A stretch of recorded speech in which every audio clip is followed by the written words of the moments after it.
Thank you. Good evening, everybody, and welcome to the Beverly Hills Unified School District semi-weekly meeting.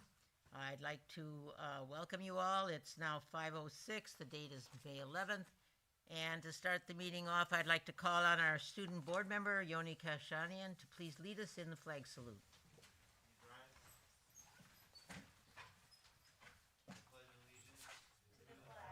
Of the United States of America, and to the republic for which it stands, one nation under God, indivisible, with liberty and justice for all. Okay. Okay. Can I have, agenda hearing period, public, this is the wrong one. Okay. I'll make a motion to approve the agenda. I'll second. Wait one second. Do I have so I had a second? Who was the second? Thank you. Okay, all those in favor? Aye. Thank you. Dr. Breggy, do you have a report of the closed session? President Marcus, there was no action in closed session today. Thank you very much. Okay. Accommodations and recognitions. Are we ready with that? Dr. Breggy? We are all ready. So last Wednesday, we had the distinct privilege to celebrate our Apple Award winners and recognize our retiring employees, all while thanking and appreciating our staff during Teacher Appreciation Week and Classified Staff Appreciation Week. Our board was present along with our city council. We had the fire department, police department, BHEF, PTA leadership, colleagues, and community all in attendance. We began the evening with a surprise recognition for our very well-deserved technology team who are on the front lines without asking for credit, and all the challenges that seemed insurmountable have been accomplished and done successfully. We began then with our Apple Awards. They're designed to showcase select individuals for their excellence and service to our schools and our district, and given to our colleagues. It was an honor to announce the first 2021 Apple Award certificated recipient from the superintendent's office to Mr. Kevin Painter. And Kevin, if you just wave. It was an honor to announce Kevin at our awards ceremony. He was an easy selection for the Apple Award this year. The strongest asset Kevin has is his passion and commitment to our school district. During the time of reconfiguration, I met with Kevin.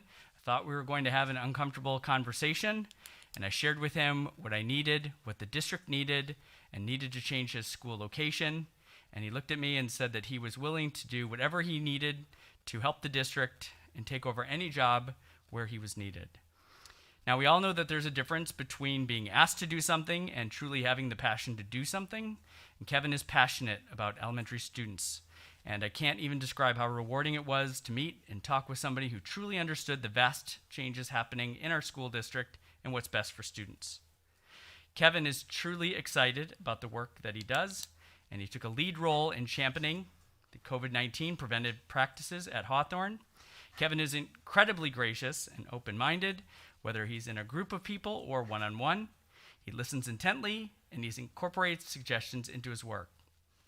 Mr. Painter continues to be refreshingly positive and hardworking colleague on our leadership team. and it's with great pride to select Kevin Painter as our first Apple Award winner. Congratulations. Am I supposed to say something? Sure. Sure. Sure. Well, thank you very much. Again, I'm very humbled and honored to be this year's recipient. So thank you, Dr. Breggy. Reconfiguration, we thought nothing could be harder here than reconfiguration, and then COVID hit us and kind of knocked us on our you-know-whats. But I'm very much looking forward to a year. I'm praying that next year we have a normal year where we can just actually be here for kids and have kids be here.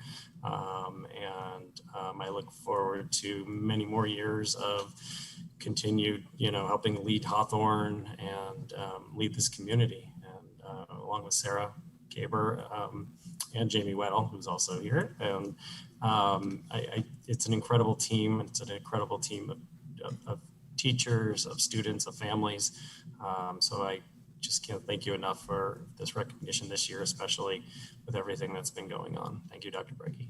Thank you. And next up, I would like to introduce Dr. Jill Hunt from Beverly Hills High School, Assistant Principal. Good evening, Dr. Breggy, Board of Education, and District Cabinet members. Thank you for the opportunity to introduce our Apple Award winners for the 2020-21 school year. Sue Jovicic, who is here this evening, and Stephanie Dybel. I see your placeholder, so I believe you're listening. And we're happy to introduce both of these teachers tonight. Let me give you a little background about both of them and why they were chosen by our team. I'll start with Sue. Sue really is what we would call a champion for all students. She's in her 15th year of teaching at our high school, during which time Sue has acted as department chair for our science department and also as a member of our BHHS Secondary Education Council for 6 consecutive years. As an SEC leader, she consistently advocated for students' needs related to the school bell schedule, social emotional supports, and encouraged more humane testing practices. She has always been pro-kid, and really in many ways was just a natural PBIS leader before PBIS was even on our campus. In teaching physiology for years, her classes could be counted on to be jam-packed. During the pandemic, like many of our educators at the high school, Ms. Jovicic chose to adapt and evolve instructionally. She became one of our first early initiators of APEX on the campus, using it through summer school with BHEF. And then she became a leader on our campus, helping to train other teachers in the use of APEX as a tool. In addition to all of her leadership on our campus, Ms. Jovicic also took on some new assignments this year, which really set her apart. She asked to teach environmental science, and she also took on the Learning Lab, which was for our students who need some educational recovery. They need to recover some credits. And she took on that assignment willingly and enthusiastically. Sue works closely with students who need that additional support in their school curriculum. She has a steadfast commitment to all students, and notably a heart for students who struggle in our school. She is fiercely passionate about embracing each and every student and teaching the whole child. So Sue, congratulations. Would you like to say a few words? Sure. Thank you, Dr. Hunt, and all of the board members that are here this evening, and of course, our administrative team across the street and at the high school. I mentioned the other night at the awards show, sometimes I don't realize that I'm going to my job. It's just part of my day. It's what I love to do as a mother and a member of this district. Gosh, for I think 18 years now as a parent, it's just such a pleasure to start to see all of the students that I've watched grow up as they walked into Beverly Vista every day and see them flourish at the high school. And when I say flourish, they really do flourish. And I just have always lived by the practice of always striving to be a better version of myself. And in my job, I try to model that each and every day to our students. and leave them with that message. And we have such an incredible community. And as I mentioned last week, COVID definitely was a a shift in paradigm for all of us. But I can't believe how much we've learned. I can't believe how our district adapted with grace and dignity, and how our community really came together. And seeing all the students return to the classroom has been such a pleasure, and it's been such a great end to such a tragic year. But again, I think we've learned more than we could have ever imagined, and I just look forward to contributing and bringing that forward with the rest of us. So thank you, everyone. It really is a privilege. Thank you, Sue. And our second Apple Award winner this year is Miss Stephanie Dival. I'd like to say a few words about Stephanie. Sorry to embarrass you, Stephanie, but here we go. She's another fiercely and passionate advocate for our students. She started her career in our district at El Rodeo in 1999. When she moved to the high school, Ms. Dival really quickly became our math expert within the special education group of teachers. And then from there, she went on to take on a new assignment in our CEC classroom, which is our counseling enriched classroom for our special education students. It's quite a unique setting for our students who really need some intense social, emotional, and academic supports. And we couldn't have found a better fit for that program. Ms. Dival, alongside with her amazing instructional assistants, Fariba Rabinafor and Alyssa Ibarra, they really reach, teach, and motivate all of their students. And they have 4 grade levels of students with them throughout the day, teaching multiple subjects. So it's no easy task. Ms. Dival finds success for her students academically and emotionally in the CEC classroom. She's a true advocate for students. She's a champion for their success, for their growth. And I think every parent who comes in contact with Ms. Dival through her program will attest to that. Ms. Dival's careful balance of tough love and endless patience really does allow her students the academic space that they need to grow and achieve. Students who may not have had success in other settings of our high school really do find a home with Ms. Dival, a true testament to the outstanding work that she and her dedicated instructional assistants do as an educational team. They really reach and teach the whole child. So thank you, Stephanie, well deserved.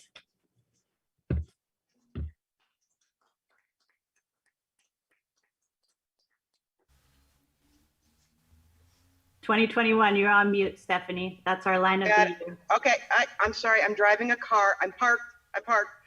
Thank you so much. I know. My son's baseball game is at 6 and he wanted me to be there, so I'm multitasking. Thank you very much. Thank you for acknowledging my assistants, without who I couldn't do this job. Those 2 ladies are amazing. They keep me grounded. I get so much support from all of the high school. The kids do all have very unique needs. We try to meet every one of them, and this year has been uniquely different with COVID. But I think in the long run, it helped draw us all closer together. I think they were looking for a lifeline. I feel much closer to all of my students than I did before this all started, so it's been wonderful. We really kind of came together.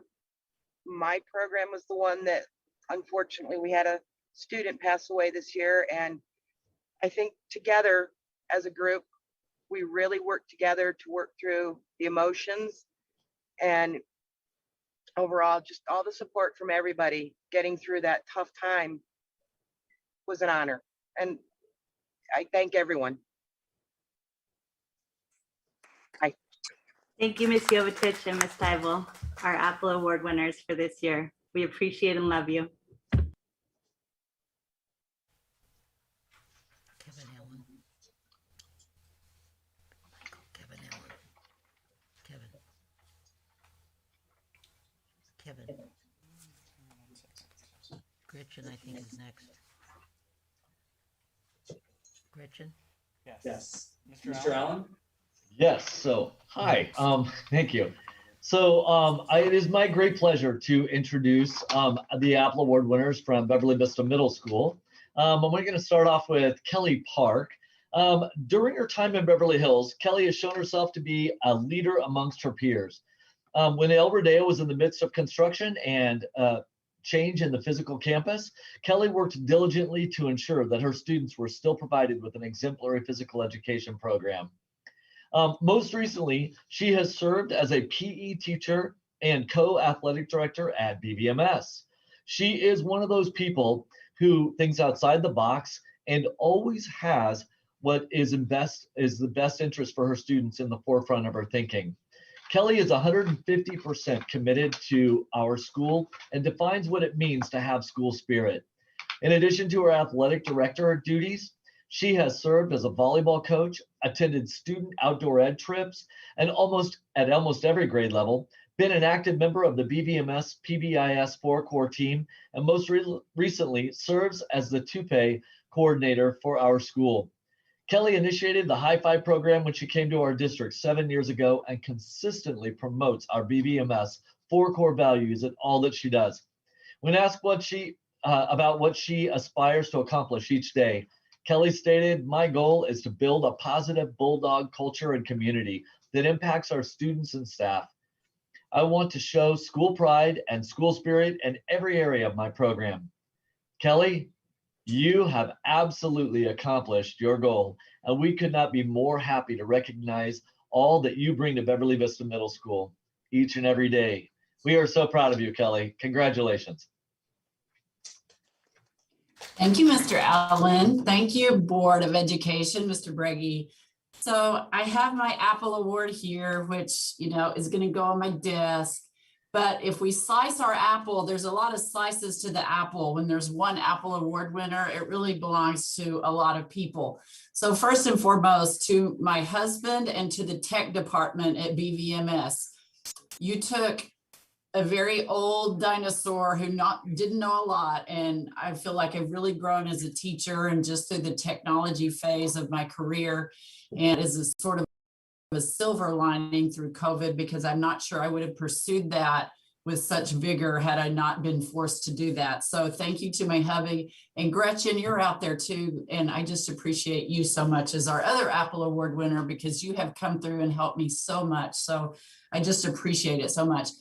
Other slices of the apple for this, the PTA, gosh, what do? Wagons, backdrops, anything we need for our athletics program and our PE program. You've been so supportive. So thank you to the PTA admin team. Mr. Allen, you hired me 2 days after I think you got hired. So I just want to say thank you, Mr. Waters, Mr. Stern, Ms. McCray. You are rock stars and such an amount of people, and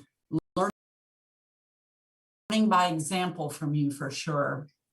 Front office staff, health office staff, attendance staff, counselors, the security staff, the custodial staff, and all of my colleagues. I literally interact with these people every single day because the PE department, I'm seeing all the kids, our department sees all the kids. So literally it's just this interactive web of human beings and amazing people that I work with. So I can only sue, and I thank you for honoring me this year, but it really goes out to all of us. And I love Beverly Vista. I want to build this school. I think I told Mr. Breggy, my small town Texas roots are colliding with my vision for Beverly Vista Middle School and what we in the future. And I'm so looking forward to building Bulldog Nation. So when they go up to Norman Nation, we send you rock stars for students. So just thank you to everybody. Love you all. All right, great job, Kelly. Okay, and our next Apple Award winner, oh my gosh, she's amazing. Gretchen Gabreski. Gretchen has worked in the BHUSD since 2018, and during her short tenure has managed to win the trust and admiration of all who have had the opportunity to work with her. Gretchen has always shown herself to be an instructional leader, but during our time of virtual learning, we were able to see the asset that she truly is. Working in close collaboration with our ILT, Gretchen identified a professional development program that allowed our teachers to successfully navigate the digital classroom and our students to continue receiving a robust instructional program. She was literally our lifeline. In addition to the school-wide support, Gretchen avails herself each day to the entire staff, parents, and students who are struggling with instructional technology or simply signing in to the Parent Square app. She always picks up the phone when called and does not know the word no when asked for support. She is an integral part of the success of Beverly Vista Middle School, and we are thrilled that she represents our team as an Apple Award recipient this year. Gretchen, I have to tell you, even over testing over the last few days, you have been a lifesaver, and I don't know what we would do if we did not have Gretchen Gabreski at Beverly Vista Middle School. You are awesome. Thank you, Gretchen. Thank you, Principal Allen, and good evening, board members, Dr. Braggie, Mr. Seaman.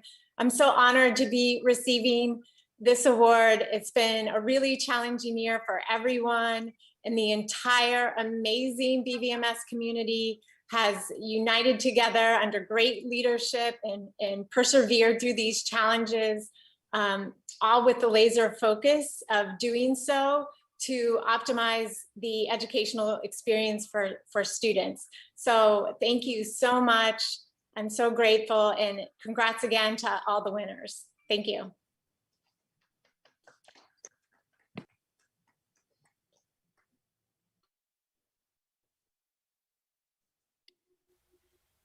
I'll go ahead and jump in here. Good evening, Beverly Hills Unified School District School Board members, cabinet, and guests. I am Craig Bugby, the principal at Horace Mann Elementary School. After what we've all been through in the past year, we are all deserving of special recognition. Thank you to all of you out there for your outstanding work in a year that will be written about in history books. Horace Mann is proud to announce our Apple Award winner for the 2020-2021 school year, Tracy McGregor. Mrs. McGregor, will you please unmute yourself and say hello so that you pop to the front screen? Hello, everybody. Good evening. Well said, thank you. Tracy McGregor comes in quietly with a great sense of humor, goes to her classroom, rocks teaching, then quietly leaves at the end of the day. Because of her humble nature, you may not know how good she is. Every time I visit her classroom, she's delivering a dog and pony show lesson that administrators usually only see when people know we're coming. Mrs. McGregor inspires me to be a better teacher. She addresses, respects, and supports those with learning disabilities. She inspires all to celebrate diversity and find the strengths in children, using those strengths to help each and every child reach his or her full potential. I find myself constantly learning from her to better my craft. I wish you could all spend time in her classroom to truly understand what a great teacher she is.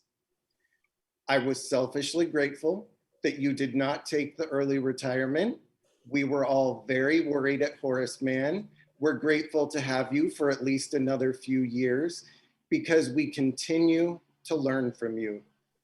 Mrs. McGregor, thank you for all you do for the Horace Mann community. Congratulations on being Horace Mann's Apple Award winner for the 2020-2021 school year. And this time you may speak. Wow. Thank you, Craig. And thank you to everybody. It's really, as Kevin Painter said, I'm honored and I'm humbled, and I don't take praise or compliments easily at all. But, you know, it's been, besides the pandemic and the reconfiguration, after 21 years, I moved from El Rodeo to BV, and it was hard. I left my family, and fortunately, because of Craig Bugby and Chris Regan and the entire staff at BV and then at Horace Mann, I've found my love of teaching all over again. And it's amazing. And Jamie, you and I work together at El Rodeo, and Kelly and I work together, and Gretchen and I work together, and then Sarah and I worked together when we were both in 3rd grade together. It's just amazing. And I look forward, even though I'm still doing virtual, I still look forward to showing up every day and helping the kids and teaching the kids. And that's why we're all in this. So thank you to the board, and thank you to everybody, and everybody enjoy. There's only, I think, 23 days left, 22 days left. So enjoy. And I've never had an administrator like Craig Bugby. I can go on and tell you all these things, but every day I'm grateful. It's like that MasterCard commercial. This costs so much, this costs so much. And working in Beverly Hills with Mr. Bugby is priceless. So thank you.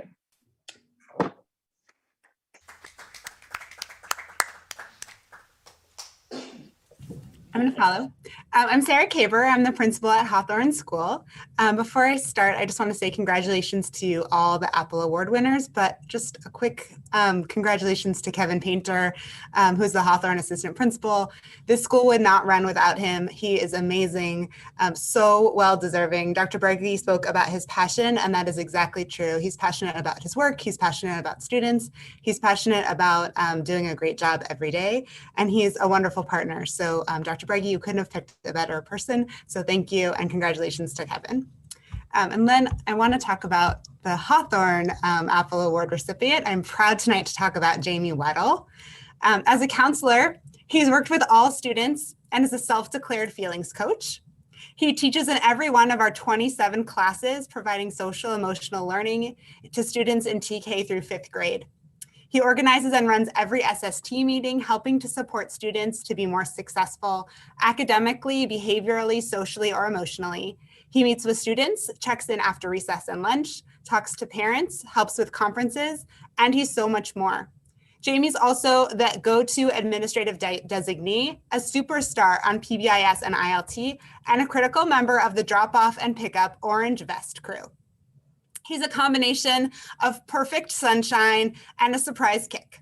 Funny, silly, up for anything, resilient, far from mundane.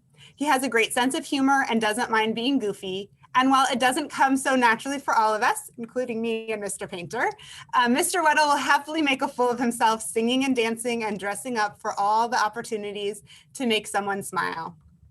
Kevin and I look to Jamie to help support our entire school community. There's no task too small and no worry unworthy. He is proud to work with our school as a whole and doesn't look for or want the praise or attention. He's a team player. He makes connections easily, always willing to help. Students respond to him, often asking to go to his office, thrilled when it's his week to teach, and holding up Carline to get a stamp specifically from Mr. Weddle. In addition to all of his work at Hawthorne, Jamie is married to his partner Elizabeth and a constant role model for their daughter Ella. He has an impressive sneaker collection, loves music, sports, and all things Marvel Comics. And to Jamie, I know that you don't like a fuss made over you. You'd rather do it for everyone. And we know that that morning when we announced, you were completely shocked that you were the choice for the Apple Awards.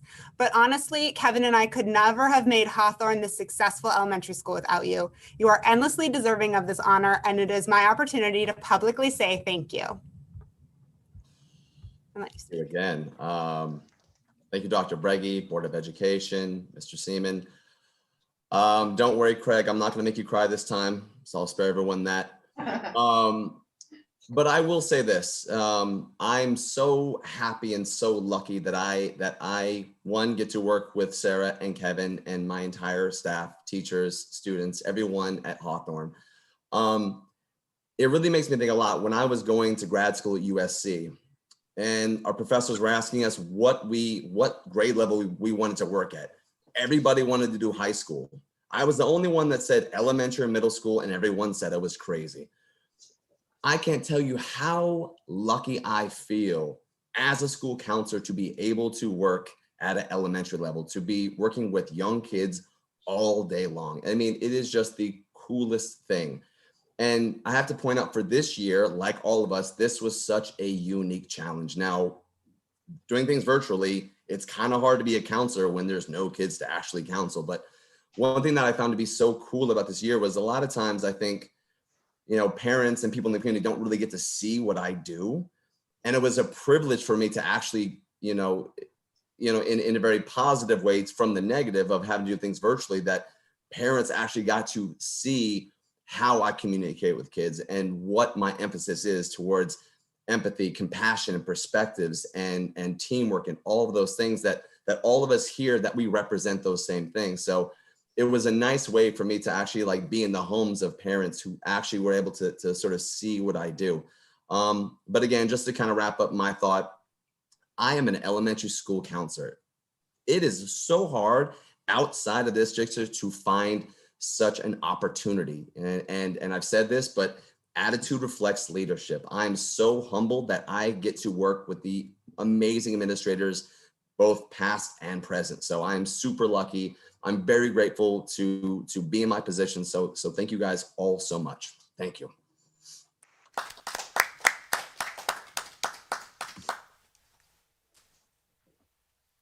That it?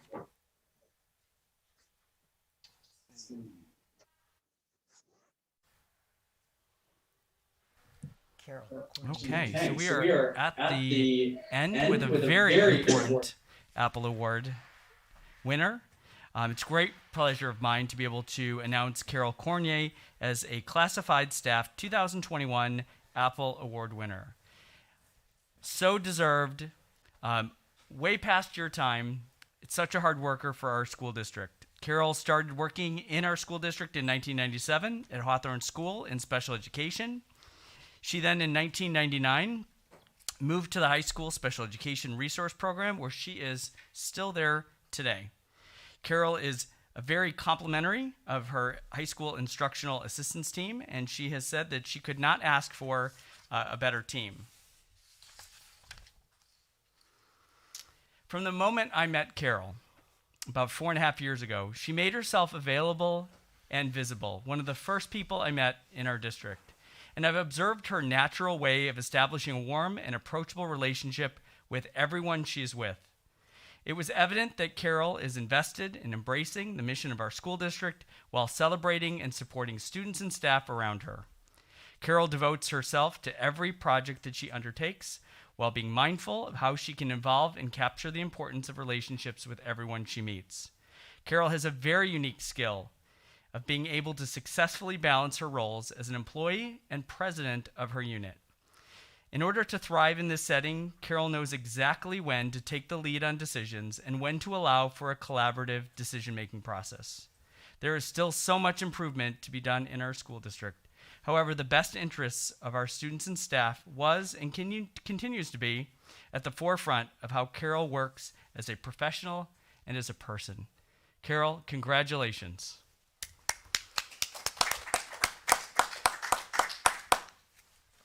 I'd like to go around and see if Carol may want to. Oh, I'm sorry, Carol.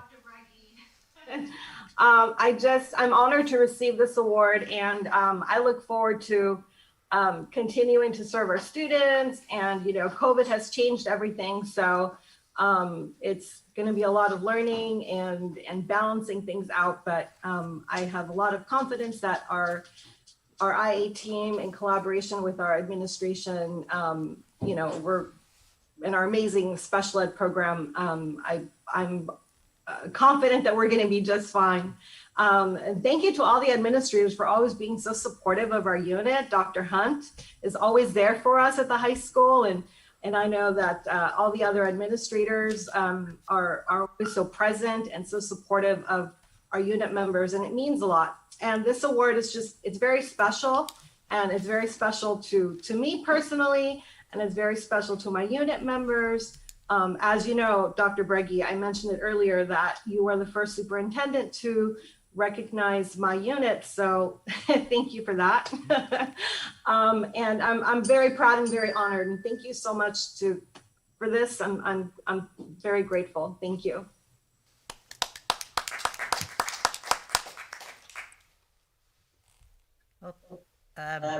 Is there anybody on the board that would like to make a statement to the Apple Award winners? Okay, yes, Dr. Stern. Thank you so much. One thing that has resonated with me hearing from all of you is the gratitude, work ethic, and collaboration. And those are three things that I think are just, amazing assets for all of us as leaders, as educators, as role models to children. And clearly I see that in all of you, and I wish you congratulations and continued success. Thank you. Noah? Oh, nobody? Anybody else?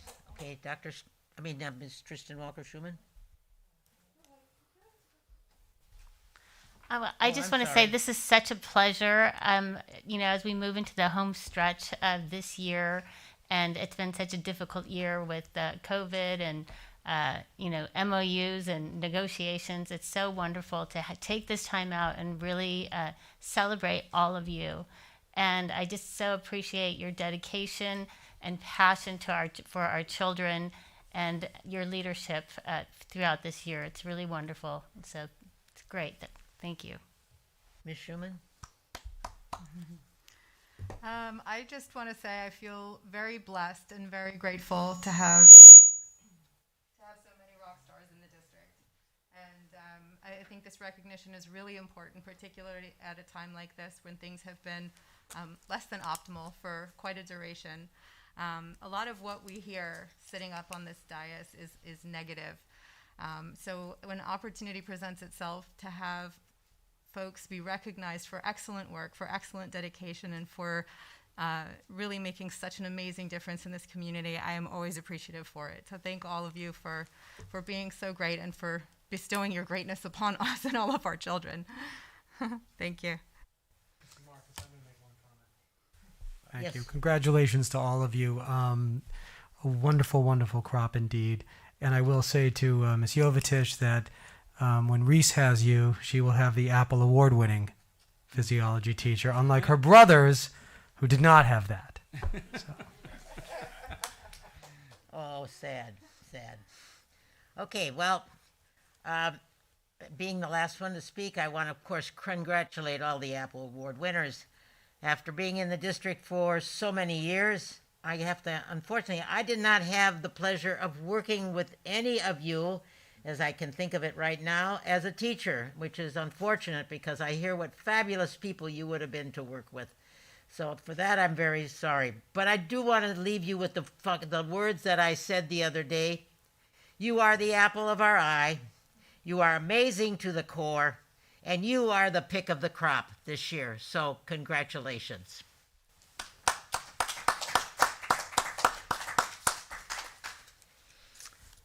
Okay, I guess we're going to move on to some resolutions. Can I have a motion for the approval of 7B, please? I'll make a motion to approve Resolution 2020-2021-034, National PTA Teacher Appreciation Week. Okay, motion by Mr. Margo. Do I have a second? I'll second. Who said that? Thank you, Mr. Walker-Schuman.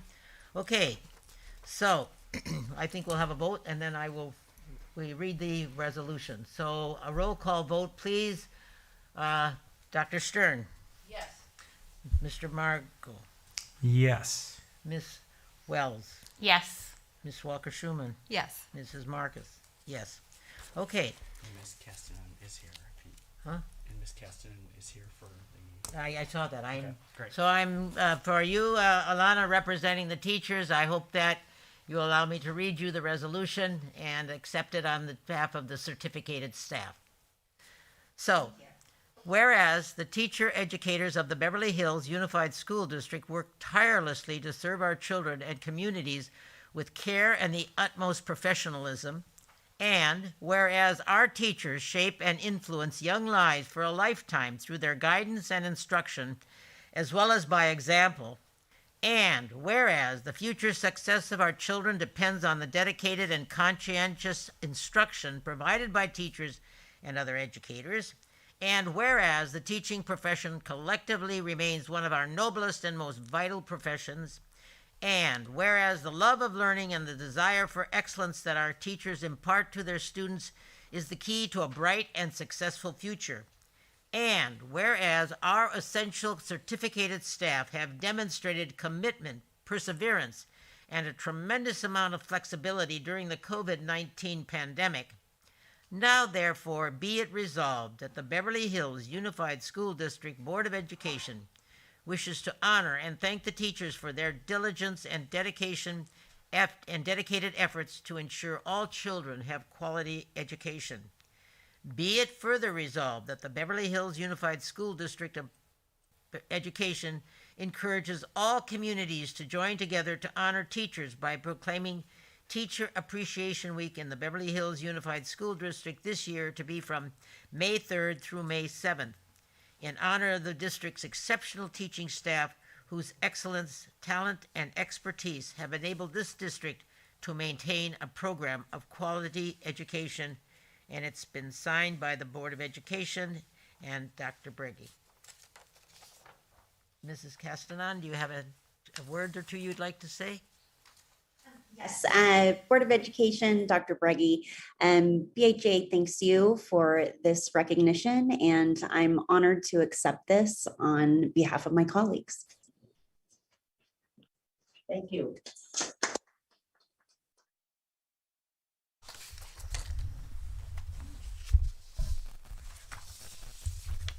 Time out. Okay. Okay, can I have a motion, please, for 7C? I move approval of Resolution 2020-2021-035, Classified School Employee Appreciation Week, May 16th through 22nd, 2021. And do I have a second?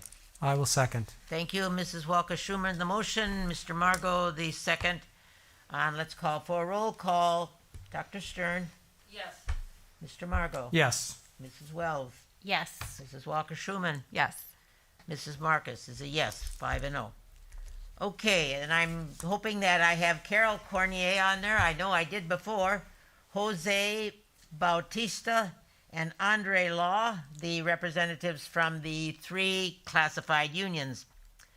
Whereas the classified staff of the Beverly Hills Unified School District contributes significantly to the outstanding educational programs available in our district and are the heartbeat of our schools, and whereas the classified school employees are crucial partners with teachers, parents, and administrators in the Beverly Hills Unified School District, and whereas the classified staff is involved in nearly every aspect of education, including maintaining school buildings and grounds, providing secretarial and clerical assistance, preparing and serving meals, assisting in the classroom, and many other specialized services, and whereas these dedicated individuals deserve recognition and thanks for the outstanding work they are doing, and whereas our essential classified staff have demonstrated commitment, perseverance, and a tremendous effort and amount of flexibility during the COVID-19 pandemic.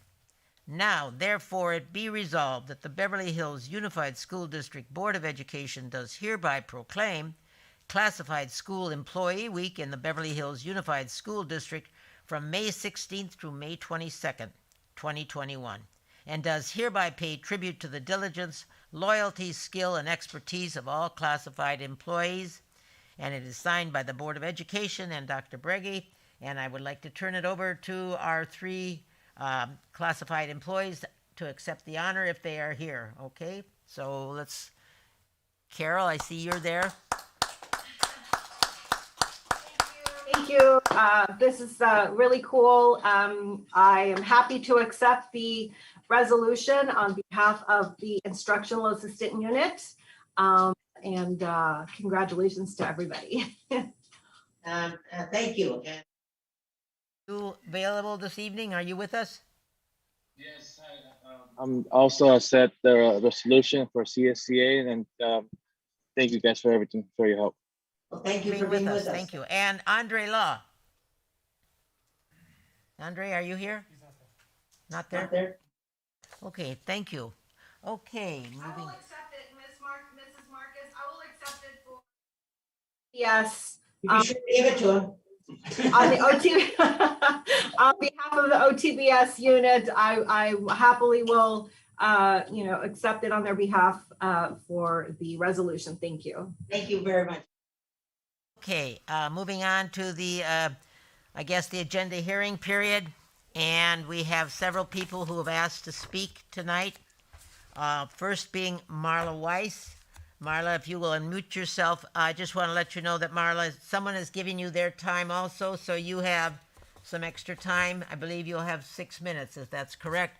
So you may start. Go ahead, please. Needed. I was just concerned that I might go a little bit over, so thank you. Dear Board of Education and District Administration, my name is Marla Weiss. I teach math and AP biology, as well as coach the women's varsity volleyball team at the high school. I believe our district has always had a student-centered focus. I teach and make decisions in my classroom asking myself, what is in the best interest of my students? I don't ever ask what is in my best interest. I am here for my students and their needs. The bell schedule, the proposed bell schedule that some of the high school staff has seen, and most, including myself, have only heard about secondhand, is a 4-day block with a daily schedule on Wednesday. The blocks are 104 minutes long. 104 minutes. That's an hour and 44 minutes. Our current block is 85 minutes. So next year, our students will be in our classes for an additional, where's my math? 19 minutes per period. I'm a math teacher. Daily instruction and review is critical for success. Our high school has had block schedules before, more creatively planned, that work for all stakeholders, and most important, our students. The proposed schedule eliminates the period 0 class as an option and instead places a period 7 that ends at 3:45, 4 days a week, and 3:15, 1 day a week, with a skinny or daily 7th period. Will there be as many course offerings at the same time as what is currently at that time period: athletics, robotics, academic, tech, theater rehearsals, audio production, and so on?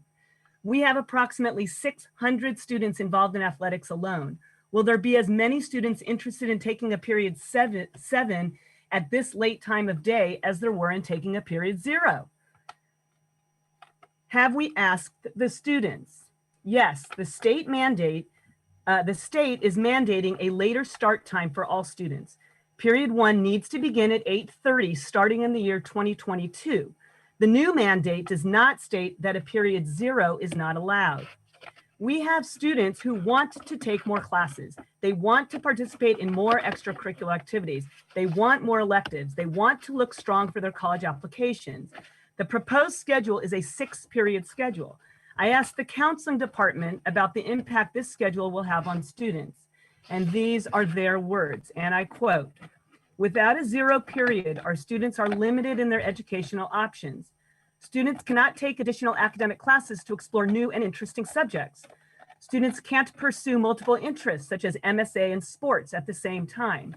We have a lot of talented students who will no longer be able to be in both choir and theater, limiting their future aspirations. We would be stifling the growth and development of our students while hindering their college admissions chances by making them less attractive candidates." Number 2, again, a quote from our college counselors. "Having block schedule means that students will be limited in their extracurricular involvement in the community, such as internships and job opportunities. Under the old schedule, students could take a full course load with periods 0 through 5, leave campus at 1 o'clock or the start of lunch. This allowed them significant time in the afternoon to internship, work, or volunteer, gaining valuable experience. With a block schedule minimum of 2 days a week, a student would be on campus until 3 p.m. or later, which would eliminate or limit after-school opportunities on those days. At best, we would be reducing student opportunities by 40% if we maintain a block schedule." End quote. In addition to the issue of replacing 0 with a 7th, is that student athletes will miss a lot of class time. Right now, we receive at the high school 1 to 3 emails daily excusing students from periods 3 or 6, which are the block periods at the end of the day. And this has been for a varsity level only. So what will this look like next year when we have lower levels also competing? These points should be the driving force behind the decision and what is in the best interest of our students. Please consider alternative scheduling options. Maintain a daily schedule or do a 2-day block and maintain a 0 period. Have collaboration times be in the afternoon so that students do not miss class because they have an interest in athletics or extracurricular activities. Again, I ask, what is in the best interest of students? Thank you very much.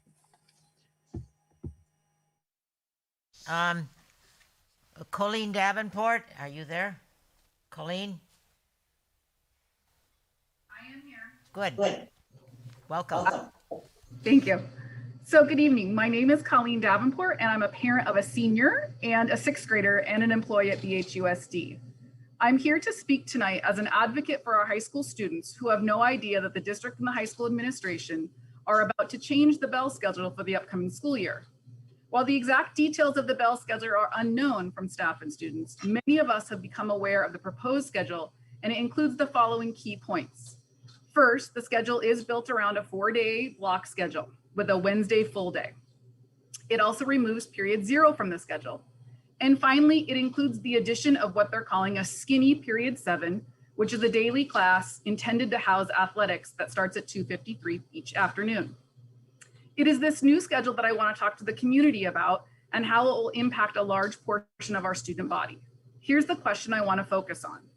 Imagine you are one of the 600 student athletes at BHHS next year. You are excited about participating in athletics, but when you look at the bell schedule for next year, you make a very quick realization that you will miss academic period 5 or possibly even academic period 6 every single week that you have games.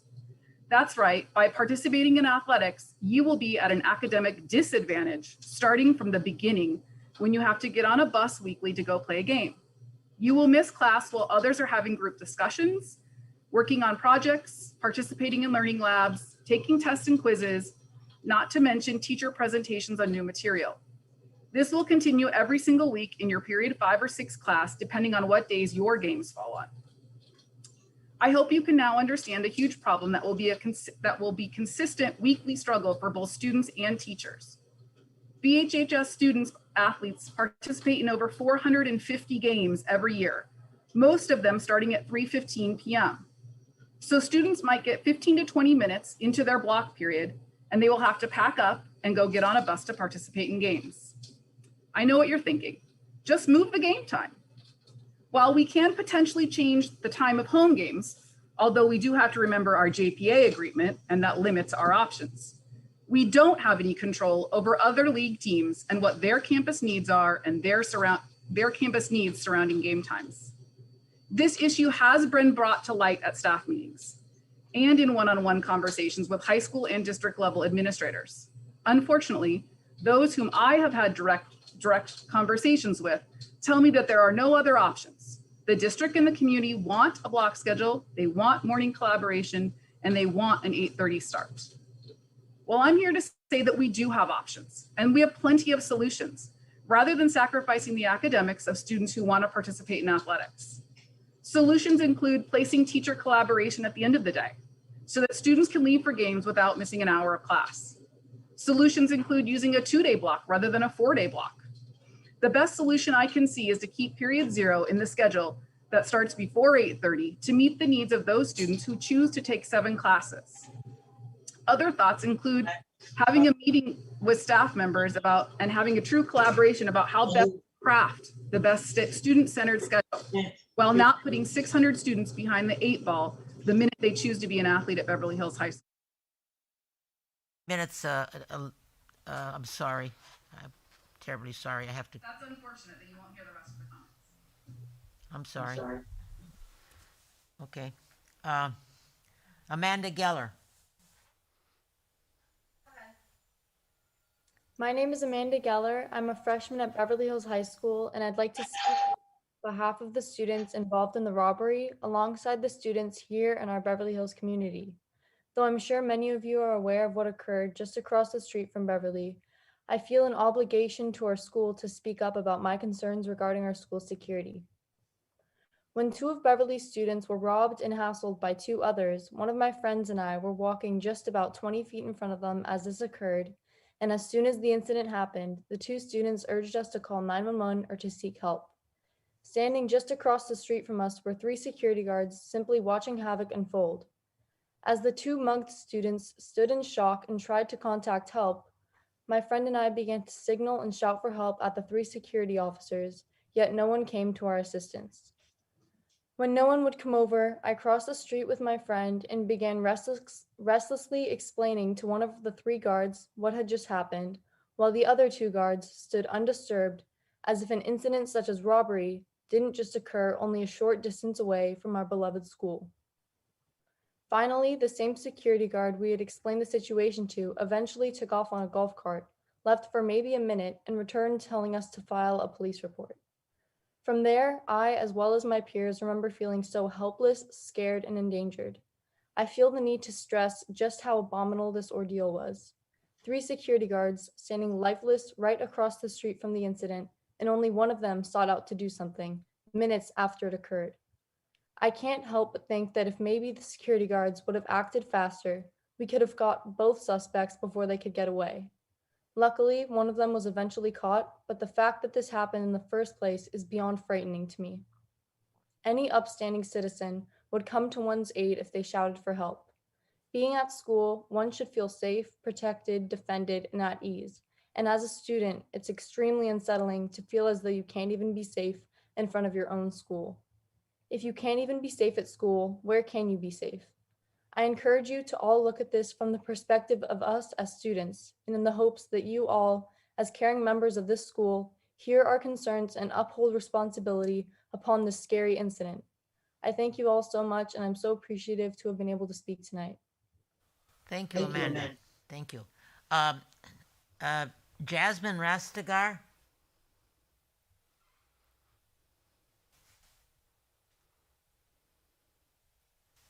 Jasmine? Hi, I'm here. Okay, thank you. Hello. I'm trying to make sure you can see this. Dear members of the board of the Beverly Hills Unified School District and Dr. Breggy, we are, as parents, guardians, grandparents, and community members, welcome and encourage our district's recent commitment to fostering diversity, equity, and inclusion as an integral part of our district's strategic plan. However, we are extremely concerned regarding the manner and method in which our district intends to implement this goal. This week, Ms. Chisholm sent an email to parents and guardians inviting us to participate in a series of focus groups to be facilitated by Community Works Institute, or CWI. While we understand that the district chose to hire an outside consultant to conduct an audit of the current environment in our district, we are strongly disturbed by the selection of CWI in particular. We are specifically appalled by the public statements that the founders and associates of CWI have made regarding our community. As an example, Mr. Zach Ritter, the lead associate for diversity, equity, and inclusion at CWI, stated in his commencement address at University of Redlands that wealthy Germans supported Hitler not because they hated certain people, but because they loved themselves and money over everything else. He further stated that one does not have to go for as far back as 75 years ago to Nazi Germany because, quote, Beverly Hills voted for a certain presidential candidate, not just because they hated Mexicans and Central Americans, I don't know, maybe they did, but because they wanted that tax break for the wealthy, and unquote. There are several other examples, including an interview between Mr. Ritter and Mr. Joe Brooks, the founder of CWI, during which Mr. Ritter recommends that one way teachers can teach the students about oppression and capitalism is to give each child a race card and have them play a pretend, quote, game of life, but one that denies them certain opportunities just based on race. Mr. Ritter indicated this is all to drive home that there is a myth of meritocracy, and that at its core, our society is unfair.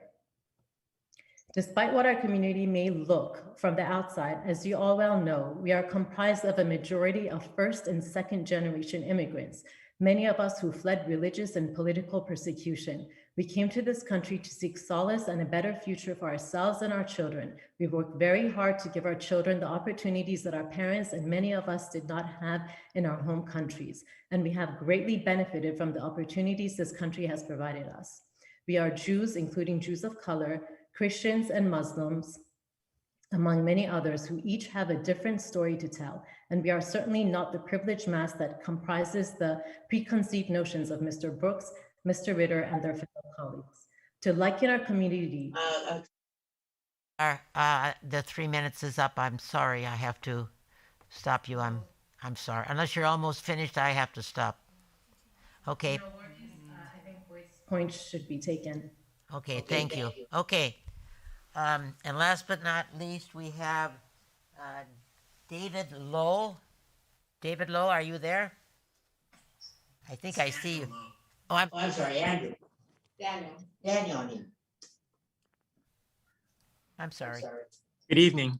I'd like to talk about what has been happening since the unexplained removal of the chemistry teacher at the high school. I think I speak for many parents whose kids are among the scores of chemistry students affected by this in a substantial way. Just over 3 weeks ago, on Monday, April 19th, my son informed me that his honors chemistry teacher, Ms. Dickens, did not show up for class and there was no substitute teacher. He and his classmates were left wasting the hour and a half doing nothing chemistry related.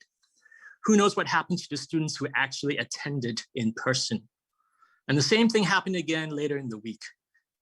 It was a week later when the principal finally had a Zoom meeting with his class and informed them that Ms. Dickens would not be returning, and now they will be switched to the APEX program. Parents were never informed. I have to assume that this was a personnel decision to remove Ms. Dickens, since the school administration has been silent about what had happened. And she had better have done something really serious for this to happen just weeks before the end of the year. But has the school administration considered, by removing a teacher this late in this pandemic school year, what they are doing to the kids? Is this done in the interests of the students at all? Why can't this be dealt with in the summer? With so little time left, of course, it is impossible to find a new teacher to step in. The school's solution is to downgrade honors chemistry to APEX chemistry, which none of us have signed our kids up for. While Ms. Smith is now pulled in to conduct a 1-hour Zoom meeting every week after school, the board should also know that the kids' stress level just skyrocketed as a result. I know kids crying about not being able to turn in assignments because of technical difficulties and miscommunication. Students and parents are extremely upset about assignments and tests not graded and counted toward their final grade. And with the switch to APEX, the expectations for the rest of the year, such as what the final will cover or how one will be graded, are anything but clear. We parents find it unacceptable that our children were left with no teacher for an entire week. And more unacceptable is how the honors chemistry kids got moved to the APEX program without discussing any of this with the parents. After 3 weeks, the principal finally sent an email yesterday morning about a meeting yesterday at 4. With so little notice, I couldn't attend, and I don't know how many parents actually saw the email. I'm requesting that the school administration will have the courtesy to send something in writing to explain to both students and parents of what the plans are for the next 20 days of school, like how the final grades calculated, how students are to prepare for this. Excuse me, Mr. Lowe. Excuse me, your time, 3 minutes is up. I'm sorry. Thank you for your words. Thank you.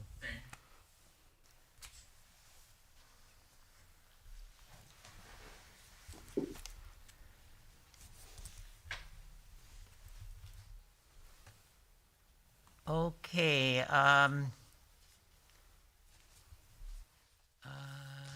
The consent calendar. Does anybody want to pull anything from the consent calendar? Yeah, I'll make a motion to approve the consent calendar minus. Wait. We have someone. Yeah, I'm pulling it. Okay. Minus item 9C. Did you have anything to pull, Mrs. Marcus? No, Okay. that's fine. I'll second. Okay, we have a motion to accept the consent calendar without 9C. Do I have a second from Ms. Schuman?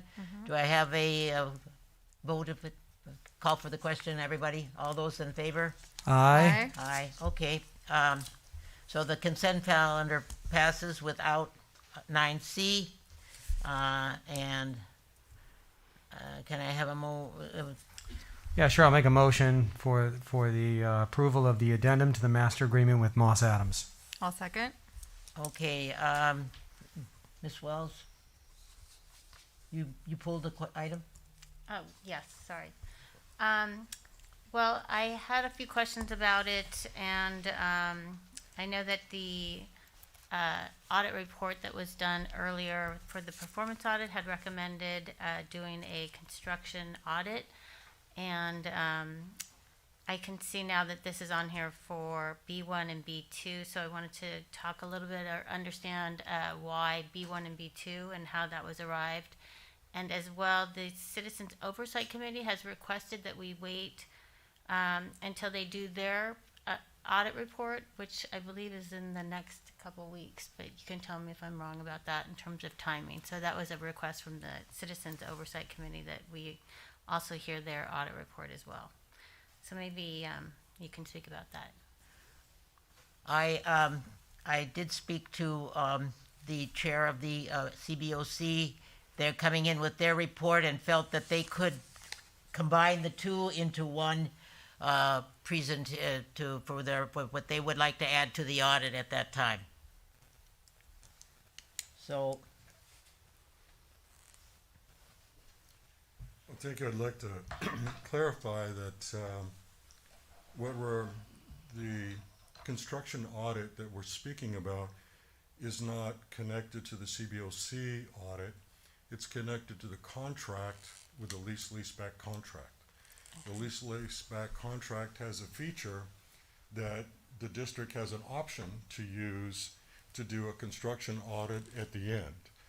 We use during the course of construction auditing and cash flow projections and analysis of where all of the money is during the course of the construction. But because it's a leaseback, generally speaking, assuming there's no cost savings, then it's a cost plus a fee. So what we recommend, and I've always done in practice in the last 20 years, is that it's public funds. And particularly if there's a cost savings at the end and B1, B2 will have some significant cost savings, then we require a complete audit of the contractor's general ledger. So it's not just an audit, it's a sampling audit that you would normally see that would be a construction audit programmatically. It's a very, very specific audit for the books in the construction process. So when we close out and we're confident that the final price, cost plus the fee, and any shared savings, that those numbers have been audited by a third party and are completely accurate. I think I remember reading about that actually in the audit, where they referenced doing the audit report you're referencing for when the projects are finished. So I understand what you're talking about. I think there was confusion about that audit and Yes, what was there is. mentioned in the report. So It's a program audit specifically for the closing out each of the GMAXs. understood. Thanks for clarifying. would there be any advantage to having the CBOC at that time? I mean, is there what they would bring in, or would there be any reason that it couldn't be a part of it, or it just wouldn't be a part of it at all anyway? Well, it's not the same. I think the CBOC and the audit of the actual books of the contractor to determine what the final costs are would not be the purview of the CBOC. Okay. Okay. Want to say, Mr. Margot? Yeah, I do. Thank you. Thank you for that clarification, Don. I just one quick thing. The funds for this are coming out of the general fund or the bond? These are coming from the bond as they are a part of and a component part of the construction program. And were those funds budgeted under soft costs? Yes. Okay. And I assume that the audit doesn't technically begin until after the project is closed? We would like to initiate the audit immediately. We are prepared to close B1, B2. I would not close the final price and bring to you a notice of completion without those books being completely audited. To be honest with you, I've been doing this a long time, and what happens when we deliver projects that we give money back to the district, strangely, there's a question of whether that's true or real. I've had CBOCs actually challenge the program, and I have here people challenge audits here, that it can't possibly be this good. And so it's important for me to make sure for you and public funds that these audits of the program construction process are verified and are not just completing the final invoice, but auditing the actual costs of the project. So Don, for logistics, for them to audit, I guess they can begin the audit, but they can't finalize the audit results until you do have an NOC, right, on that B1, B2? We're at this point, that's a good question. The NOC is not really required in this sense. Okay. ProWest has not invoiced us for 3 months. We're sitting on a significant amount of cost savings, and so we're waiting till, frankly, it's not an issue of the NOC, it's an issue of Mike Barbera, frankly, certifying the project with a certificate of occupancy. Then that's what I needed to know. So at what point does the construction portion need to be finalized in order for the audit to be able to be complete? Certificate of occupancy. Okay, okay, great, thank you. I have another question, Don. Yes. For example, we have on the agenda for tonight, it's a approval for consulting for soil vapor probe installation and related work for buildings B1 and B2. Yes. Is that included in the GMAX or that's outside of the GMAX? That would be outside of the GMAX. That is a requirement by DTSC, which is a global requirement for the entire site. And it's a requirement by DTSC, and we're obligated to do it. It's probes that we do to maintain methane testing for the next 3 years. It's not related to the construction itself. Right, so that won't be included in the audit No. because it's more specific to the GMAX. Correct. Okay, thanks for clarifying. Okay, I think we'll have a roll call for the question. Dr. Stern? Yes. Mr. Margot? Ms. Wells? Yes. Ms. Walker-Schuman? Yes. And Mrs. Marcus is a yes. Okay, thank you. Okay, so moving on with now to the Superintendent's report. let's see, we now have the superintendent's report. Dr. Breggy. Great. Are you ready? Thank you. Just a quick report for you tonight. As we have done for the last, since the surge in January, we've been reporting our new tier assessment, and we are at a record low of 1.4, and that is due in large part to the efforts of our community and our school staff. So I just want to thank everybody very much for contributing and participating in the efforts for COVID-19, because 1.4 is definitely something that we weren't sure we were ever going to see. One of the most responsible, it's one of the biggest decisions that certainly I have to make is hiring. And a principal position in our school district not only has responsibilities at the school site level, but also district level as well. And so we've had a very comprehensive principal search and interview process. Many on the team have commented that this is more comprehensive than they have ever seen. We had 48 applicants, local here in California and across the country. We went through our process that had over 30 people involved in the interview process, including staff, our parents, our leadership team with our principals, our cabinet, students at BVMS, and also myself walking in and out of classrooms with the top candidates. Unfortunately, we did not find the exact fit that we were looking for. We are not going to settle on the best of the 6 that were in the finals. We know that finding this perfect fit is out there, and it's worth the time to reopen the process. So yesterday we've reached out to sitting middle school principals in LA County and in other counties in California through EdCal and ACSA for advertising the position. And we are confident that we're going to cast even a wider net than we did before, and that we're going to go through this process again.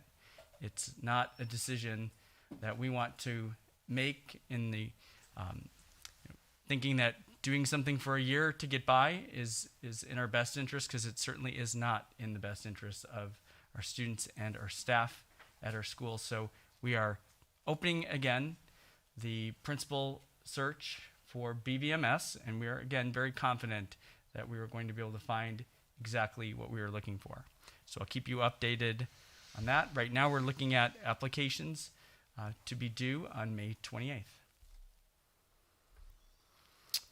This is a great time of year. As you know, we just finished our Apple Award celebration, which was fantastic, and just it's a rite of passage and tradition in our school district that the end of the school year is near. And so we are coming up on our end of year celebrations. And as you can see here, we have our Hawthorne and Horace Mann 5th grade promotions. Also our graduation at BVMS. And keep in mind too that our promotions and our graduation at BVMS are really the first since reconfiguration. So these are going to be extra special celebrations. And then of course, our high school graduation on June 10th. Just want to thank everybody for coming together at the end of the year. There is never a time where it is more busy for any of us than at the end of the year, especially coming out of the pandemic. So I just want to thank everybody that took the time to join us for our Apple Awards, but also for people that are attending a lot of the virtual events and now some of the athletic events that are opening up again. It's so great to be able to see our staff and our students out in public, and it's great to support and cheer them on.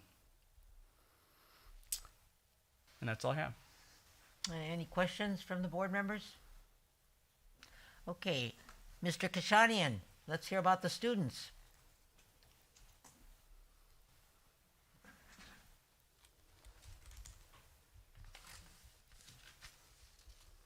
Thank you and good evening. Finals and AP tests are coming up, and many are stressed, which is normal. Seniors are taking finals starting this week as we are reaching our home stretch and getting ready to finally graduate. Many students alternate between in-person and at-home schooling at the moment right now. Some students just favor staying at home while others like to come in school. The students at home cherish the freedom and leniency that they're given, while students at school say they're happy and that there's much more positive energy and good vibes.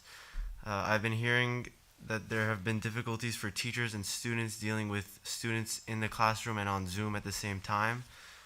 Some students get more attention some students get more attention online, while others get more attention in class, depending on the teacher. It's difficult for teachers to balance their focus between online and in-person students, but I think that the more that students start coming back to school and we're back 100%, then this issue will no longer exist. Next, regarding prom, which has been at the forefront of ASB's list right now, BHHS is throwing a prom on Saturday, the 5th of June, at the City Market Social House, which is about 15 minutes away from the Beverly Hills High School. BHHS seniors can buy tickets starting tomorrow. During the first 2 weeks of ticket sales, tickets will only be sold to BHHS seniors, and each senior is limited to one ticket. Starting May 24th, ticket sales will open to outside guests, which includes underclassmen at BHHS and other district students.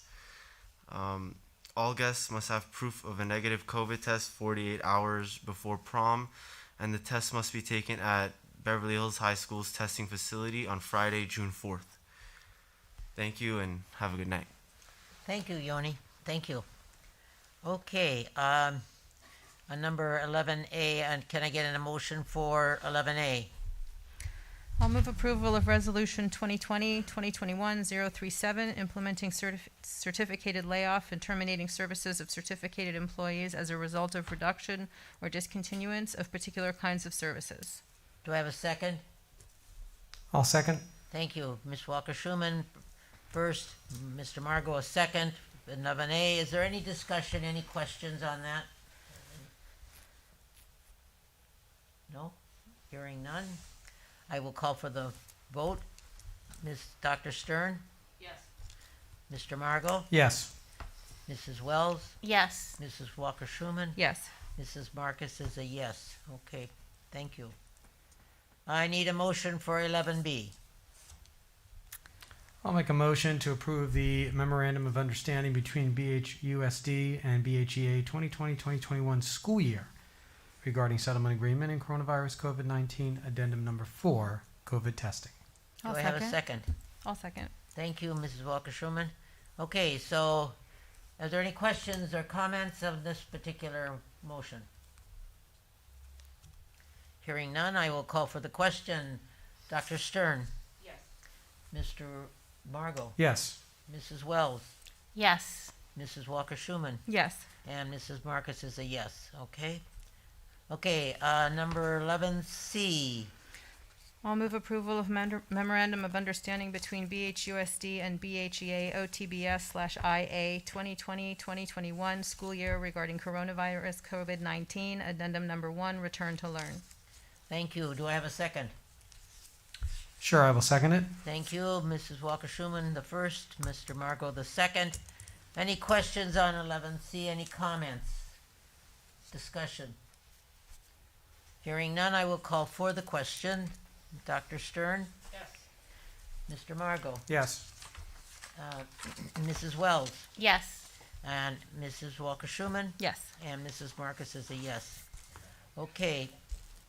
Passes 5-0. Okay, Business and Finance, 12A. Do I have a motion? Do we need a motion? Oh, no, wait. This is the public hearing on the subject of waiving the surplusage. I think we need Mr. Roach. It doesn't sound like it calls for a motion. It says it's a hearing on the subject of waiving the surplus property, so. President Marcus, members of the board, when we have these public hearings during the pandemic, we take comments via email to our office, and we did not get any public comments via email. Thank you. Okay.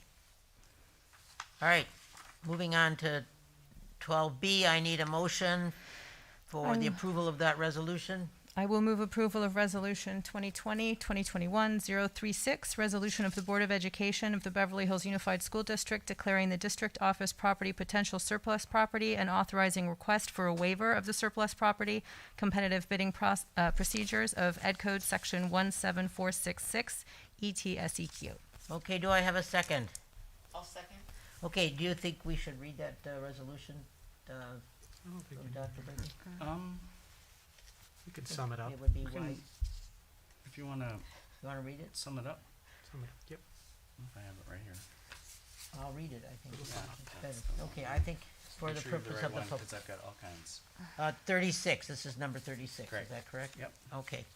Whereas the Beverly Hills, this is a resolution of the Board of Education. Whereas the Beverly Hills Unified School District owns real property located at 255 South Lasky Drive, Beverly Hills, California 90212, known as the district office, the property. Whereas on April 27th, 2021, the district board adopted Board Resolution 2020-2021-033, which formally accepted a report provided by the district surplus property committee pursuant to the Education Code Section 17388, the committee's report. Whereas it's set forth in the committee report, the committee reviewed the district's real property needs and provided recommendations regarding the district's potential uses of the district's current properties. Whereas with respect to the property, the committee report recommends that the district declare the property surplus and pursue potential lease agreement. Whereas for the potential lease of the property, the committee report further recommends that the district seek a waiver from the State Board of Education of the traditional bid process set forth in the Education Code and instead pursue the potential lease of the property through a request for proposal process. Whereas, based on the committee report, the district desires to declare the property surplus and pursue a potential lease of the property pursuant to the terms set forth in the committee report. Whereas the district further believes that a competitive bid auction would limit the district's ability to enter into the most advantageous lease possible for the property because it would restrict the terms and conditions that the district would consider and may limit the number of parties willing to submit a proposal for the lease of the property. Whereas Education Code 33050 allows the governing board of the school district to request the State Board of Education to waive all or part of any section of the Education Code or any regulation adopted by the State Board of Education that implements a provision of the Education Code subject to certain exceptions, whereas the Education Code 17466 are not listed as exemptions in Education Code Section 33050 and can thus be waived. Whereas to obtain a waiver, the district must comply with the Education Code and California Department of Education and the State Board of Education regulations. Whereas the district must conduct a properly noticed public hearing at which time the public may testify on the waiver proposal. And whereas the district must submit a complete online general waiver request form to the California Department of Education.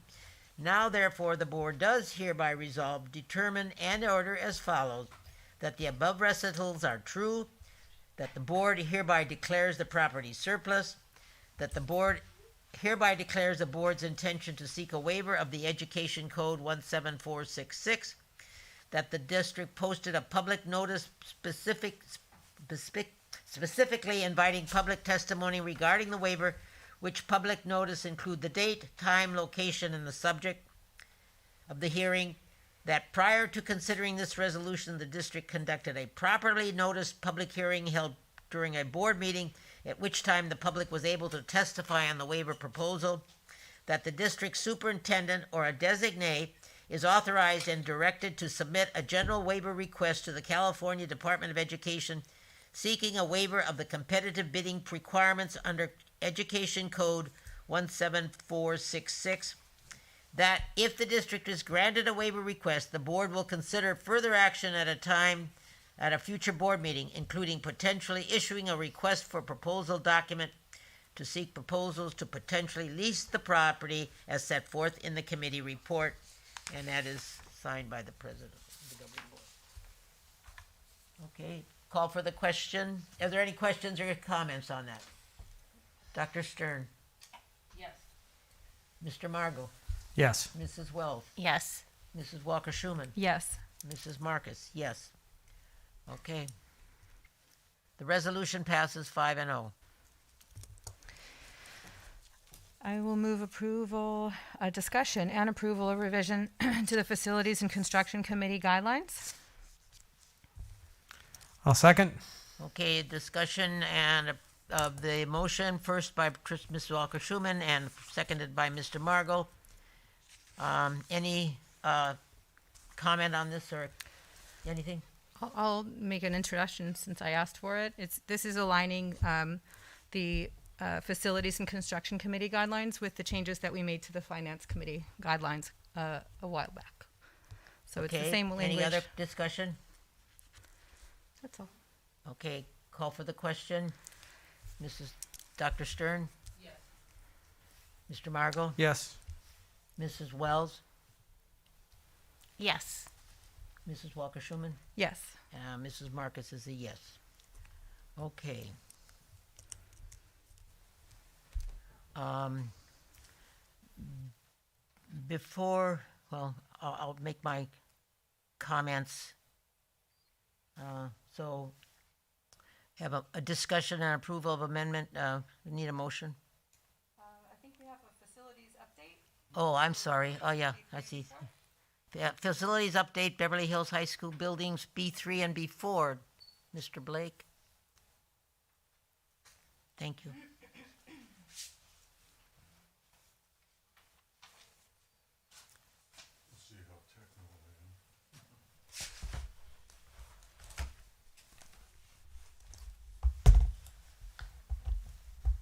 going to see pictures?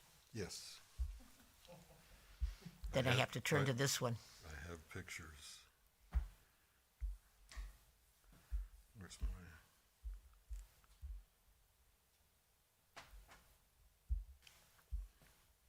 So I have control.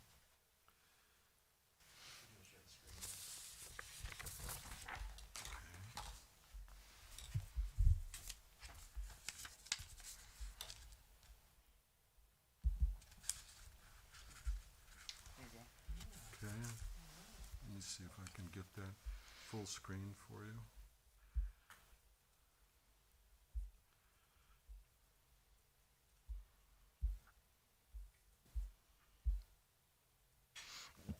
Ah. Well, President Marcus, thank you for inviting me back. This is the last time I was here was December 1st. And I wasn't the president then.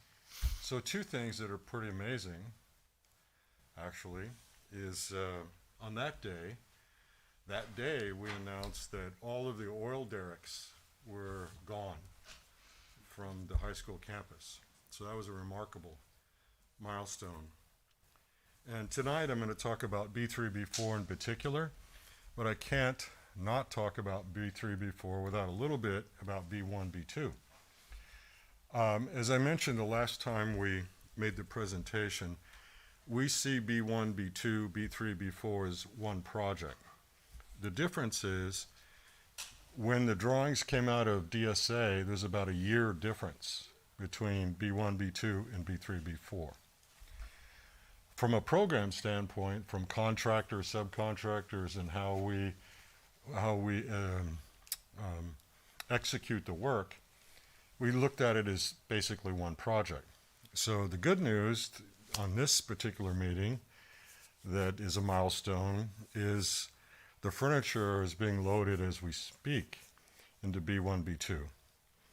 So that's an incredible milestone from the first day that I came to the district in mid-July of 2017, till getting the first major project off the ground and completed. So my team is very excited, and so am I, that we're able to accomplish that.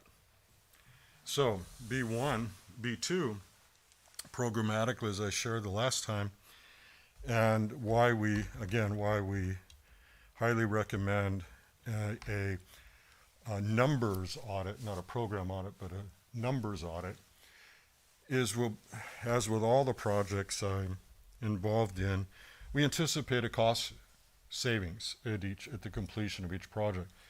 So since 1999, I have two projects that we did not return money to the district. It was two performing arts centers in Las Virgenes. But all other projects since 1999, we've returned money back at the completion of the projects, no change orders. So we expect to continue on that trend. And so as I report to B3, B4, that works great. So I'm going to minimize mine here. So I'll begin with B3, B4. The way I want to present this, I'm going to try to go fast. There's some information, a little more information here that more detail, but the way I'm going to do this is I'll give you the update on this first slide. Then there's a pattern. I'll show you the general activities that are going on in B3, B4, and then the flow of the activities, kind of where we are. So a high altitude, then some specifics, and the pictures then will follow that information. So B3, B4, it has quite a history. It's different than B1, B2 in this sense. B1, B2, its challenge was the what we would call the ground. We had to tear up all the floors and put in 280 piles, 90 feet in some cases in 60 feet in the ground to hold the building from falling down. That was B1, B2. We don't have those in B3, B4. We do have a complete AB 300 seismic retrofit requirements, however. Different buildings, a little different consequence. B1, B2, we were able to, as I shared last time, the way the building is configured is a ground floor, and on the ground floor, we took a lot longer, about 8 months longer than we anticipated, to do the structural, come out of the ground and take care of the exterior walls. But we were able to work on the 2 floors because they were classrooms. So the subs could move up to those 2 floors and make up that time. The challenge in B3, B4 is they're basically theater spaces, big open spaces. We don't have the same kinds of structural challenges, but what we do have is what I'm going to point out here. We have currently about 698, let's say 700 RFIs. Now those who have been involved in construction, it's a considerable number of requests for information. We also have on B3, 62 what we call CCDs, and on B4, 49. That sounds, well, what does that mean? It's a change construction document that means it goes to DSA. It's the same as submitting a drawing to DSA.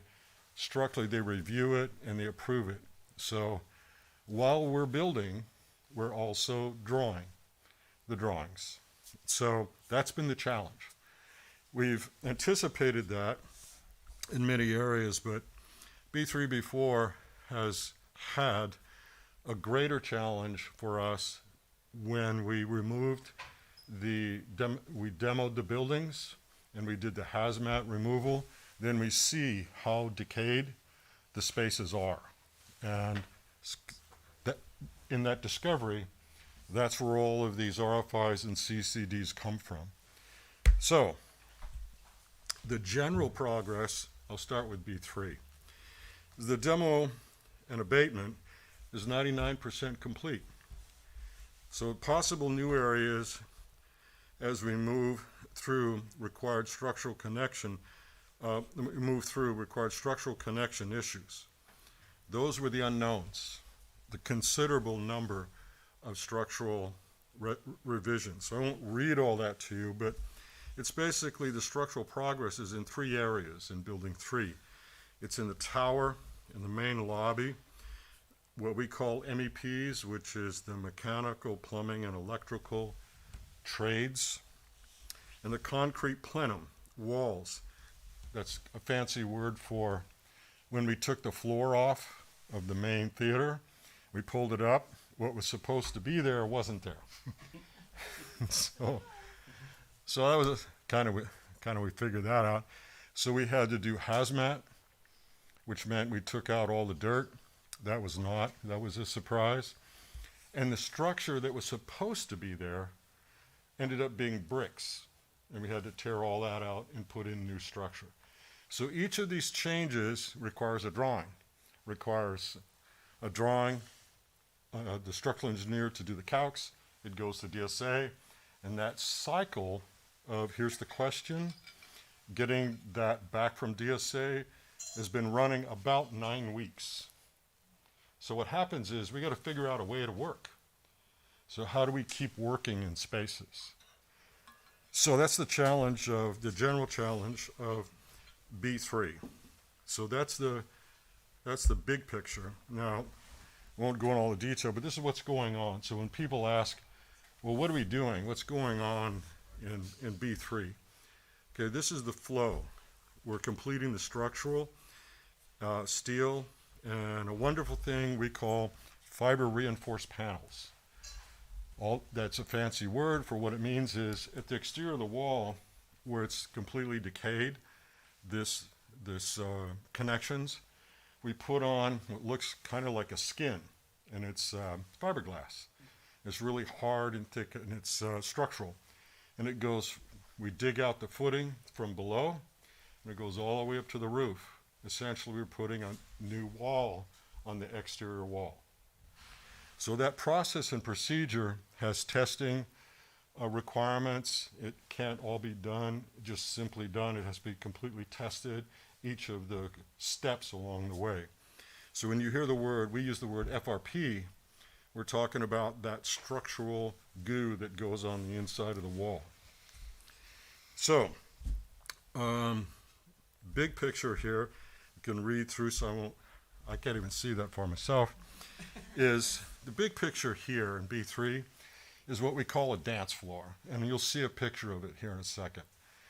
What a dance floor is we take the slope, where the floor is very sloped. It's a big challenge. So we had to take all that bad dirt out, put in new dirt, compact it, and then build a scaffolding. The scaffolding that we build is all the way up to the roof in that chamber. When we call it a dance floor, I don't know why we call it that, but it means the entire, imagine this space has one giant scaffold and then planking that goes all the way across so that you can get up on top, and as if there was a floor. You're creating a floor at the very top of the scaffold. Well, that's up almost 60 feet. So what it means in B3 is this. And when we get to the schedule, I'll be a little more specific. This is what we're shooting for. In time, let's call it the scheduled time. If at 50% of the time passed, let's call it on the calendar, 50% of the time passed, if we've accomplished 25% of the mechanical rough-in, that's kind of a general mark, then there's a good chance that on that last 50% of the time that we'll make our finished schedules and complete. Real general, been doing this, my God, now 47 years. It's all the same, this percentages of completion. Where we are on B3, B4, we're about 36% complete. That means we've built and placed about 36%, 38% of the work has been placed. So if in the next 4 to 5 months on that dance floor that I just described here, all this activity that goes on, and we can get that mechanical rough-in down, and B1, B2, we worked up because we had the 2 floors to work on. In B3, B4, we have to get up to the top, do everything down below, scaffold it up, get up to the top, and then start coming down. So they'll break down that dance floor every couple of weeks as you come down. So they'll bring down catwalks, they'll bring down lighting systems, theater systems, mechanical systems as they come down. So maybe that's more information than you want to know, but that's what we're doing in the building that you can't see. Okay, so on the exterior lobby area, what has been progressing, which was some details in the previous slide, is the exterior. The brick, as some of you know, remember it was painted originally. So we've removed the paint. We have treated the exterior brick, which is from the 1920s, and then took the grout lines that's in between here and actually took some of the grout out, then brought grout out to the face of it so it looks brand new.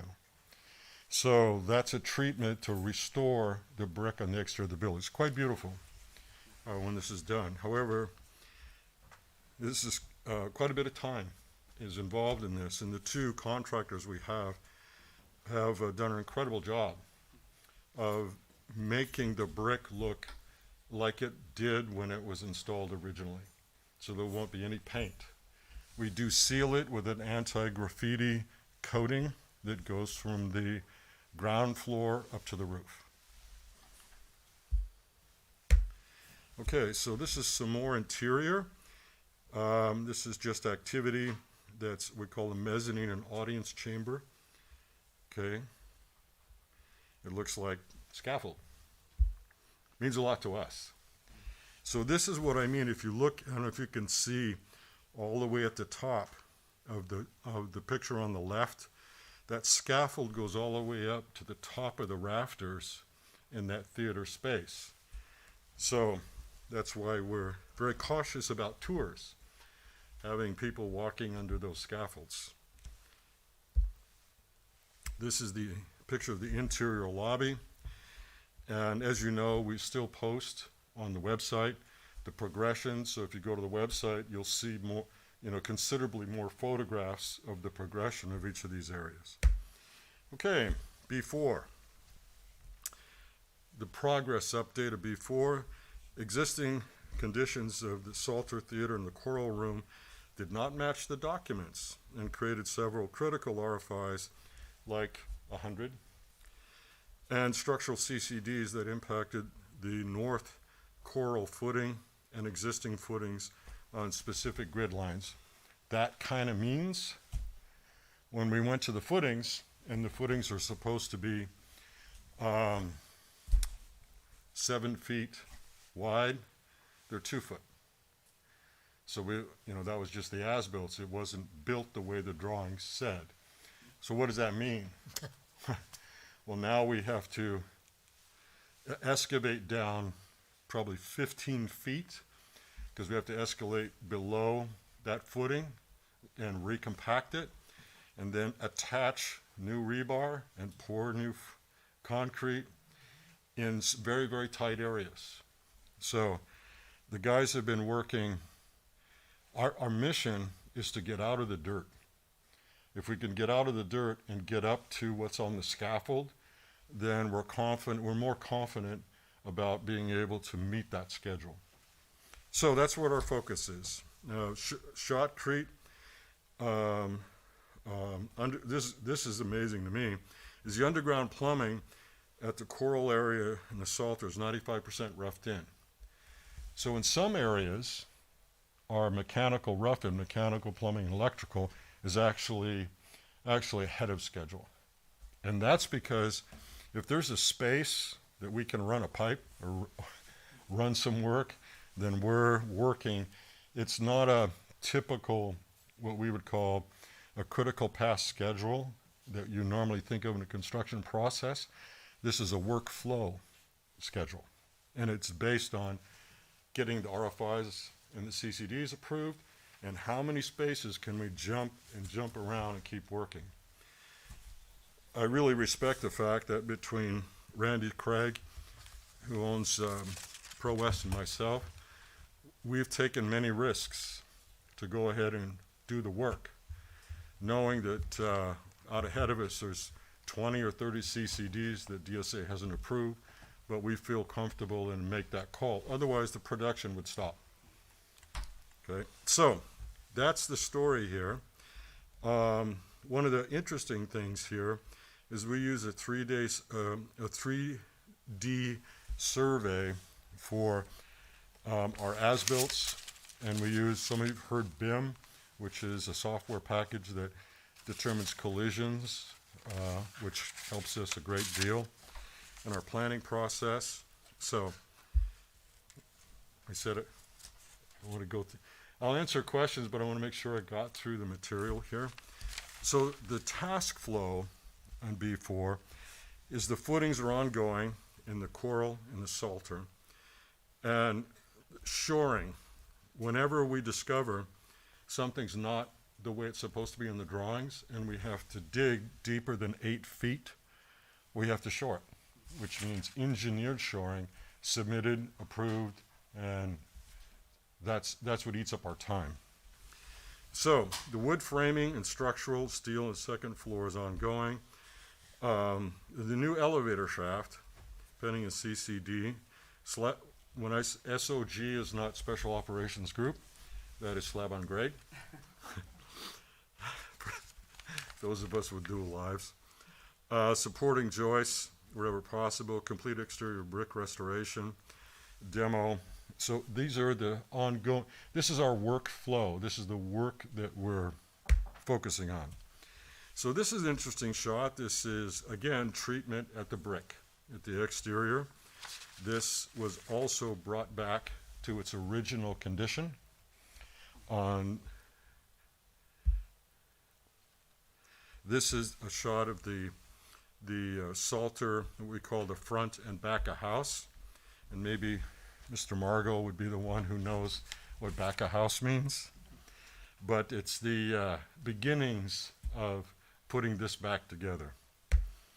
So the perimeter walls, we're down to the concrete, we're down to clean, we know what we have. If in the next 4 months we're able to complete all of the structural RFIs and CCDs, get out of that scope of work and get into mechanical rough-in, framing walls and finishes, then we're very confident. So, again, this is an interior shot of the band room perimeter walls and the arcade area. This is a, it says schedule, but what this is just milestones. And you'll notice to the far right, 3 arrows and blue lines that go off into, go off the page. What that means is we have 1 GMAX to complete, which we'll be bringing to the board. We'll do a study session first with the final GMAX like we did with the last GMAX. Randy and I will come to you and we'll do a study session. Here's how we got here, here's where we are, here's the final cost. But the final schedules will be determined when the bids are received. So we're in the process of bidding the final bid package. And you say, well, why are we bidding bid packages, 2 years into it? Because it's taken that long to get the drawings to a place. We had to do these drawings as they were being developed. So packages that go out to the subs and negotiating those costs for the subs, if we had done it at the very beginning, I would require an enormous, probably more than we would want, in contingency based on unknowns. So it's kind of a catch-22. As we've gone through the progress, we've been able to determine the status of each various scopes as we've gone along, put those out to bid, lock them in, and keep developing it. So the last one for B3, B4, we're expecting here by the end of June. Similar to El Rodeo, we'll have El Rodeo's final PGMP at the same time, and that will bring to completion, from a master plan standpoint, B1, B2, B3, B4, and the El Rodeo project. Then the next is Building C is at DSA. We're expecting our first back check from DSA, thank you, Doug, in the second week of June. So it's kind of all coming together all at once, and Sierra's gone. Sierra's gone. By the way, Sierra is still hooked in.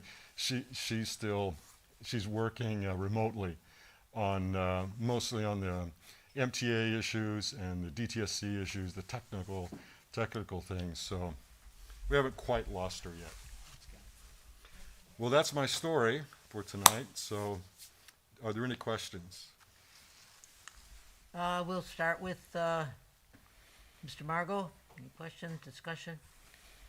No, thank you for the update. I look forward to seeing what happens over the next 4 months. Certainly, if there's anything we can do to help that process along, you be sure to come on back. You hear? Okay. Mrs. Wells.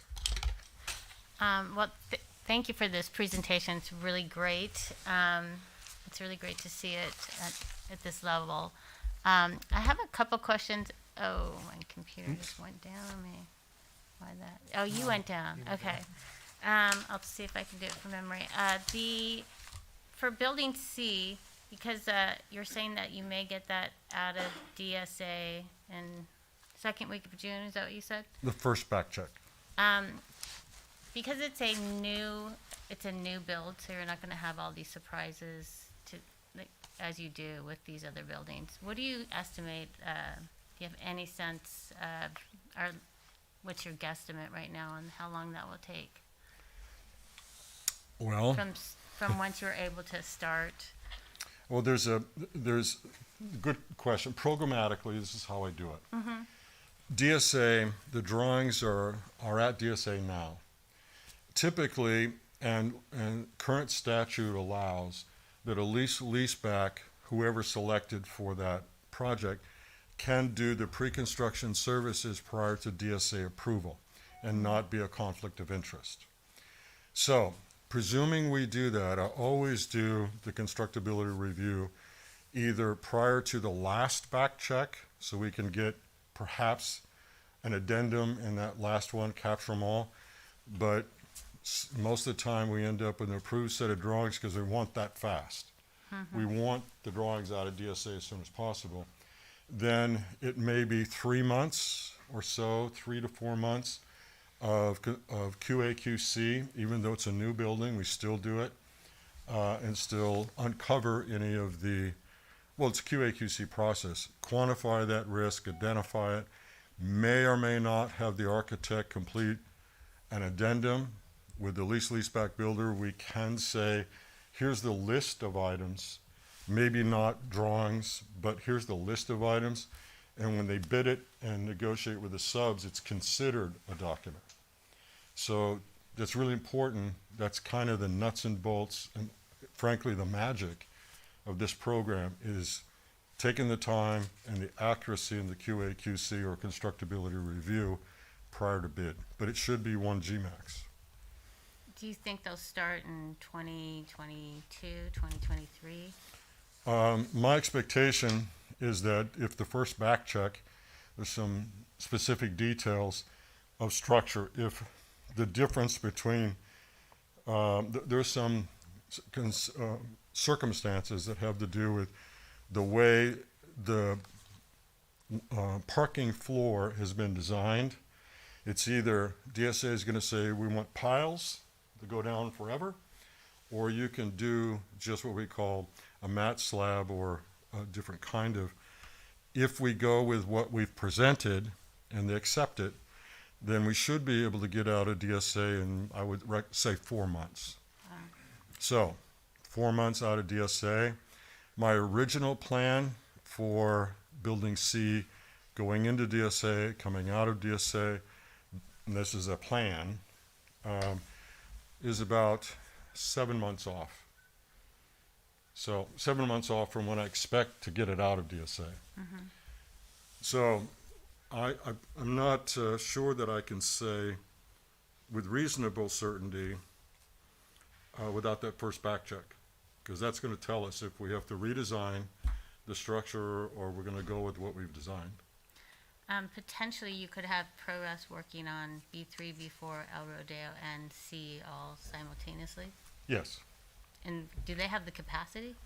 They have a $600 million work in progress capacity. Great. What do you anticipate the timing for El Rodeo as a, today's time frame? Like, I hear that question all the time from people. Well, I'm not prepared to.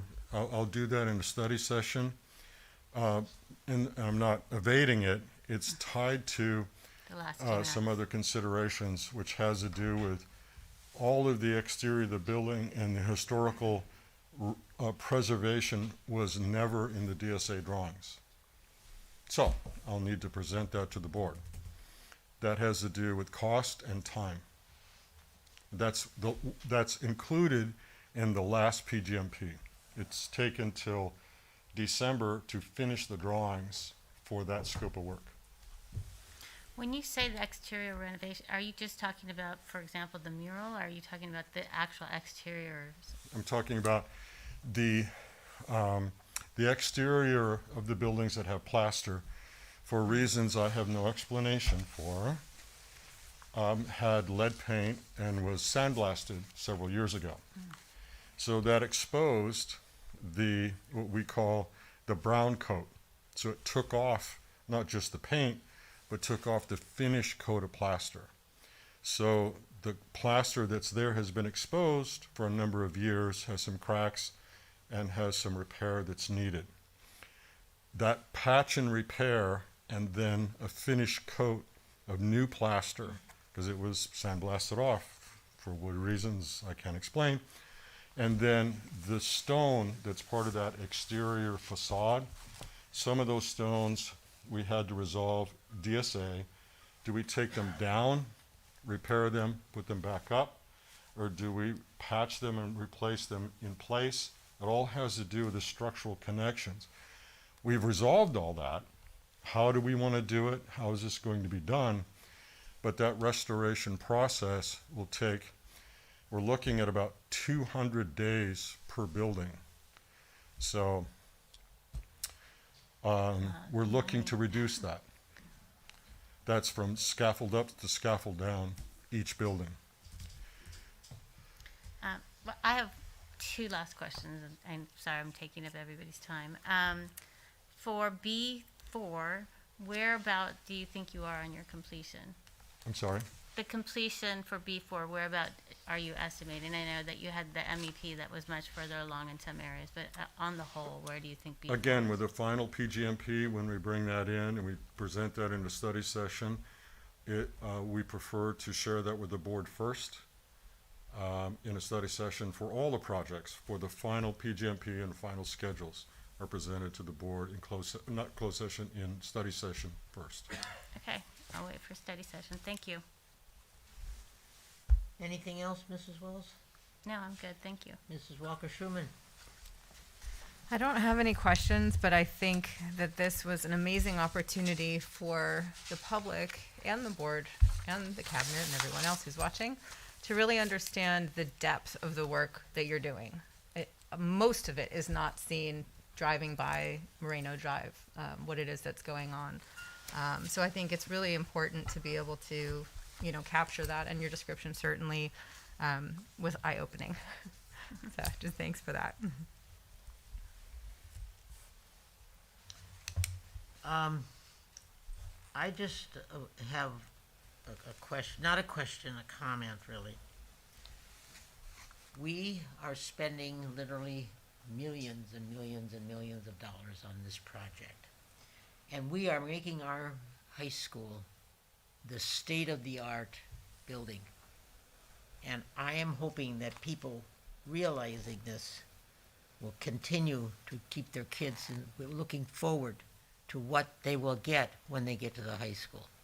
And that is something that I continually hope that this will be something that no child would want to miss, that it's all going to be there, that the education will be there, but the building there, the bones of the building and everything that they can offer will be super duper. And I'm hoping that that is something that our community can look with a great deal of pride with when it's finished. I just have one more question, and you actually answered it, and that, of course, was, you mentioned, and this is just a general theoretical type of thing, you mentioned all the problems that you're having with B3 and B4, and I appreciate all those. And you had problems with BB1 and B2, and you brought it in, and you're coming in under budget, supposedly, from what I'm about to hear. Yes, ma'am. Is there any in your estimate, in a wild dream right now, that can happen with B3 and B4, or is it too early for you to answer my question, if that's a possibility? I always believe that we'll bring it in under budget, always. And we plan for it. We plan every business day for that. And I think, to your point, you mentioned for us as a team, that this board and the previous board, particularly this board, you'll see what's not seen. I believe when people come and see the buildings, they're magnificent. The exteriors, the interiors, they're going to be awed, frankly. We are, and we build. The spaces are, from an educational standpoint, the flex space, for example, is just awesome. And the concepts are for us, when we build, the high school is extraordinary. But the piece that only you'll see and the photographs that we'll leave behind is what had to be done to repair these decayed buildings. You spent hundreds of millions of dollars to repair decayed buildings. That piece, only us that were here will know, and we appreciate that, and we like to leave that behind, the photographic history of that. Well, as I say, it's a thrill. I'm just hoping that the sooner we can get those kids back to the school and all of the parts of it, all of those buildings, so that they can really enjoy and appreciate it as something that I'm looking forward to before I get too old to not appreciate it. So, thank you very much. It was I appreciate that, and thank you for coming down and presenting that. Thank you. Any other comments from anybody? Okay, Guess I'm thank you finished. so much, Don. Okay, the next item on the bid here is the bylaws change to the Citizen Bond Oversight Committee. I will entertain a motion, and then, I'll make a motion for the approval of the amendment to the amended and restated bylaws of the Citizens Bond Oversight Committee. I'll second. okay, it's been moved and seconded. I have a comment that I would like to make regarding this motion. Mrs. Marcus, may I introduce it first so I can explain, since I asked for it to be added before we have comments? Well, I was on the committee, so, okay, go ahead. I'll let you do it, but Thank you. So historically, when the board makes a selection or interviews new members for CBOC, it's something that's been done on bank, or the entire board sitting together. Last year, it was done differently.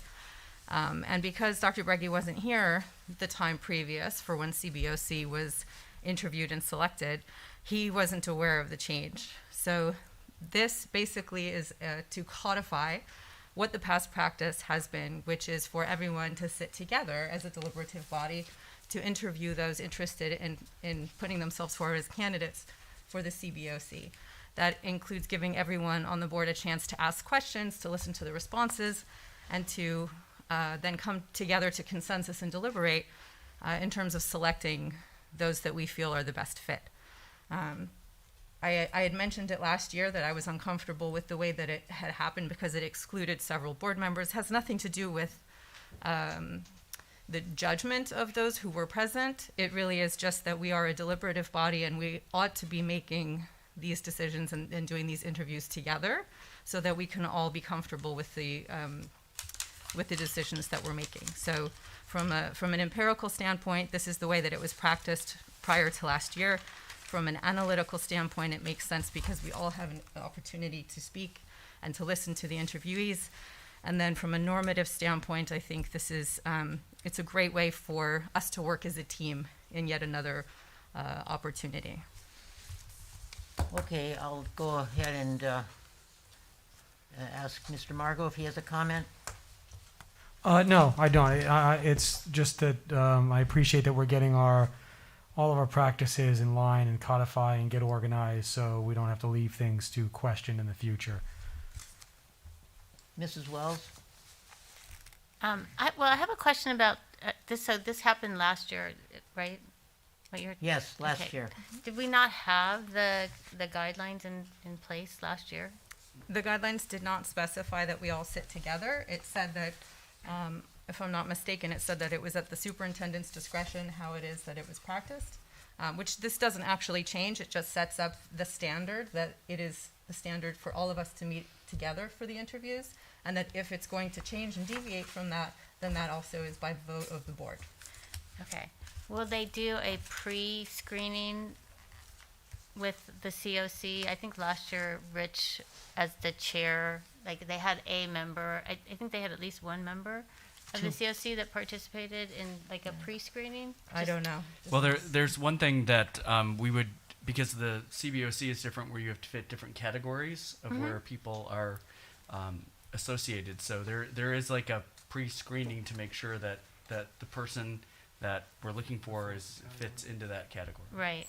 But I think last year, I'm just suggesting that we talk about whether or not they added in, I think if I understand correctly, previously there was not a COC member that participated when they chose to replace, when they interviewed to replace members or add members to the COC, but they thought last year it was a good idea or good practice to include a COC member since it is they are on that committee, so they may have included the chair, so it may have been determined that it would be the chair of the COC.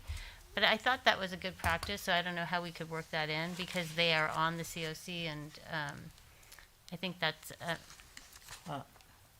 it made sense to me that you would have a COC member as well, when they're talking to the different candidates to determine who's the best fit, besides the fact of meeting those requirements that are identified to fill that spot. So I don't know how everybody else feels about Well, that. I haven't but- had a chance to speak. All right, go ahead, sorry. Okay, I realize this. I was on that committee the last time that we selected, and I thought it went very smoothly, and I felt that it was done very nicely. I was very pleased with the members that were chosen, the applicants that were chosen. If you attend a CBOC meeting, so I'm not going to talk about that particular aspect of it. But I would like to, first of all, mention that because something was done in that way in the past, does not always have to mean that it has to be done that way in the future. So there is room for change, and I think that we need to think about that sometimes. We don't always have to do the things because it was done that way in the past. And since last year it was done in such a way that it worked so smoothly and so well, I don't see that that would be something that we have to do that way.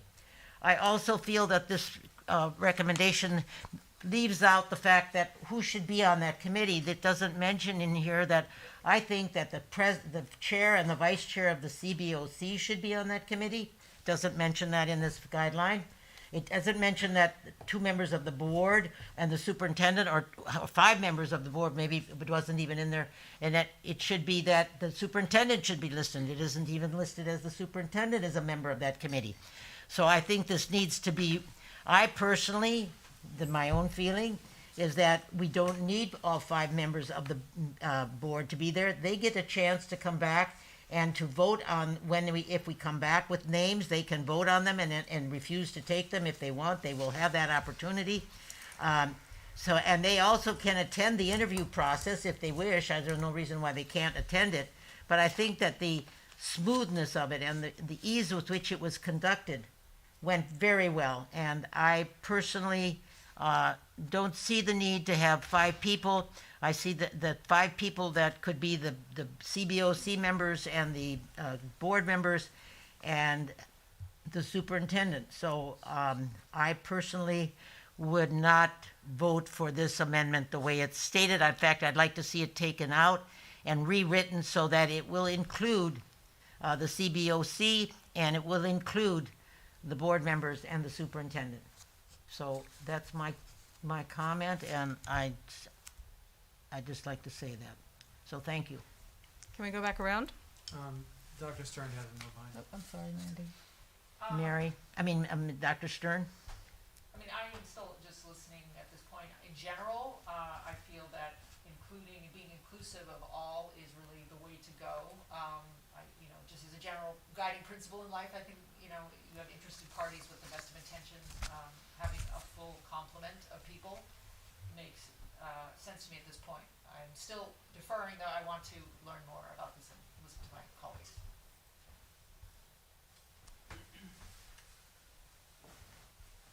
Mr. Margot? Having sat in several of the interviews for the CBOC candidates, and President Marcus, what you refer to as the old way of doing it, I don't look at it as the old way of doing it. I believe that there was a hiccup last year in the way that it had been done, the proper way it had been done. I'm not adverse to what Mary said about adding a COC representative to that committee. It's the questions, are spread out amongst everybody who does the interview, but we have always included all 5 board members in the past. Because it is all 5 board members that have to make that decision. So it's unlike when Dr. Breggy brings us a hiree, that's he and his cabinet or his site administration vet out those people.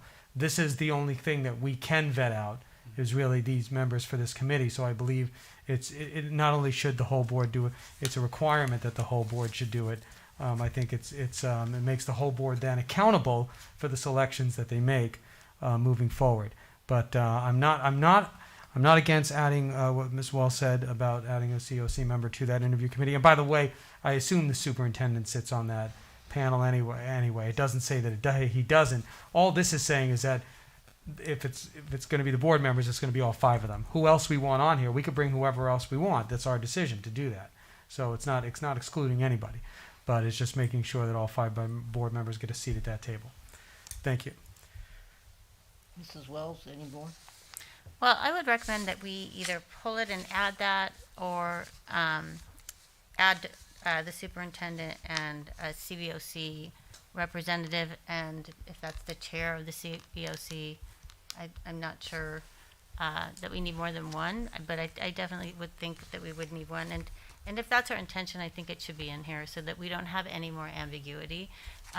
Because I could see down the road, then we could have a discussion about is the CVOC there or not, Well, or anything else. You could make a friendly amendment to the motion. Mrs. Walter Schuman, actually, I made the motion, right?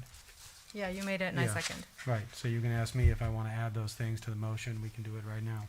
I mean, I think we should hear from everyone, but I do, I think both work. I understand the rationale for having all 5, and I have no problem with that. I just really would try and keep any ambiguity out of it, so because I do think that the board operates better that way, and that then we try and, abide by that or honor that, unless it's absolutely, there's a great rationale for changing it. So otherwise, I'm fine. So I'm just going to go to the original document. This is item number 5.3, and it's specifically about appointment, the appointment, which is the part that we do in voting for it. And it discusses just the interview process, because that's the part where last year was different from what had been done before. And I don't want to belabor the point, but I agree with what Mr. Margot said. We're being asked to vote on something that we had last year no input on. We weren't able to listen to answers. We weren't able to see or understand the depth of any of the candidates' knowledge or information. I mean, I think if we're being asked to vote on it, then we should have all the information. It doesn't seem to me like we're so busy that we can't get together, the 5 of us, to sit for interviews on something like this. So from my perspective, this is codifying the part that was problematic last year. I believe that there's actually quite a large amount of latitude that's given to the superintendent through this process, that's delegated to the superintendent for how it is that this process works, correct? Yeah, there is. Can I just say, one of the things that came up in this last process, and I'm not saying that that this is a better situation or the other. One thing that came up for us to make that decision was the fact that these were then open interviews, because we had more than 2 board members. So I just want you to know our rationale wasn't just simply let's just pick the right, just a quick way to do this. It was because we had more people than we had positions, and that it would be an open interview in front of people. So usually when you interview people, it's usually done in a private setting. So. But in terms of bringing in other interested parties, I'm totally fine with that. I don't mind amending this to include whatever members of the CBOC that you want to have represented. I just don't think that amendment doesn't happen to item 5.3, because this one is specifically about appointment and the actual vote that we take as board members. So I don't know where would be the appropriate place to include that. Dr. Breggy, do you? I know there's a spot for it. Would you include them in the vote, or would you have them in a? I mean, how do No, you they don't see take them? the vote. They don't take They the would vote. serve as an interview committee, and then the panel would make. In the discussion part. Yeah, we don't. You don't take the vote in the interviews. No, we we do just it do in the the interviews. board You take the meeting. vote here. So I would, wherever that's talking about the interviewing and that committee. Yeah, if you can. I don't have it in front of me. And I don't know, is there other things that, with regards to the superintendent, Michael, that you feel is worthwhile to clarify at this point? No, I mean, I do like that, kind of working with the committee just to ensure that we have the right representation is important. So, I like that part is, that's already in there. There's that latitude. But being on the committee as well is helpful, for sure it is. So I like the way that that's written. I would suggest the chair, because typically someone is going to be the chair. They've been on the committee for some amount of time, or they intend to stay on the committee for some You amount can of always time. do a chair or a designated person Mhm. that the chair designates. Yeah, you know, I so would the chair has the recommend, latitude. you know, maybe Can I just somebody, add one person. something else, please? I'd like to point out that when the city council picks new members for their commissions, they don't have all 5 members of the city council at the meeting, and they accept the endorsement of the people who are on the selection committee. And the selection committee for commission usually consists of the 2 people from the commission, 2 people from the city council, and I think 1 or 2 other. I'm not sure who else is there, but I know that it's not all 5 members of the city council. And again, to hear the words, that's the way it was done before. I really, every time I hear somebody say, well, we used to do it this way, or that's what, there is room for change. And I like to think that sometimes we do things differently because maybe we found a better way. And I understand how you feel that you're going to be picking somebody that you want to make sure you get the right people. You always have the chance to vote before we even appoint them, as you know. So I really feel fairly strongly about this, but obviously it's not going to make any difference. But I do feel that we could parallel the way the city council does it. They do a very good job of picking commissioners. Yeah, they also have 11 commissions, and they rotate the city council members that Well, get to but they they don't- get to yeah, I serve on know, but those. that- And they don't their put all 5 on commissions it. their commissions are always 5 people. Our COC is not. So it's those I Well- wouldn't compare the COC, which is a state mandated requirement, to the commissions of the city. President Marcus, I respect your idea of just because it's been done in the past doesn't mean we keep doing it. Because I feel that way a lot of times, so I understand how you feel. For me, I would rather have the entire board, whether I'm here or not, be part of that process. If it changes, it changes. We So can that's- vote. We're going to take the yeah. vote now, and you can vote the way you feel you wish to vote. I mean, I personally don't feel that I want to make sure that I'm looking at something that includes all the members that should be on the CBOC. If you're now putting new people on that, I'm going to be voting for something that's not written in here right now. And I don't agree to that right now. Well, It doesn't say in there that there's going to be 2 members from the. We haven't changed any language. We can always bring it back with It the does right not language. say. I'm being asked to vote on what's here right now. Right, I suggest that we just pull it, change the language, and then put it back on. Then everyone will feel comfortable. Well, does the language that needs to be changed go under 5.3 or go somewhere else? The other language that Mrs. Wells is talking about.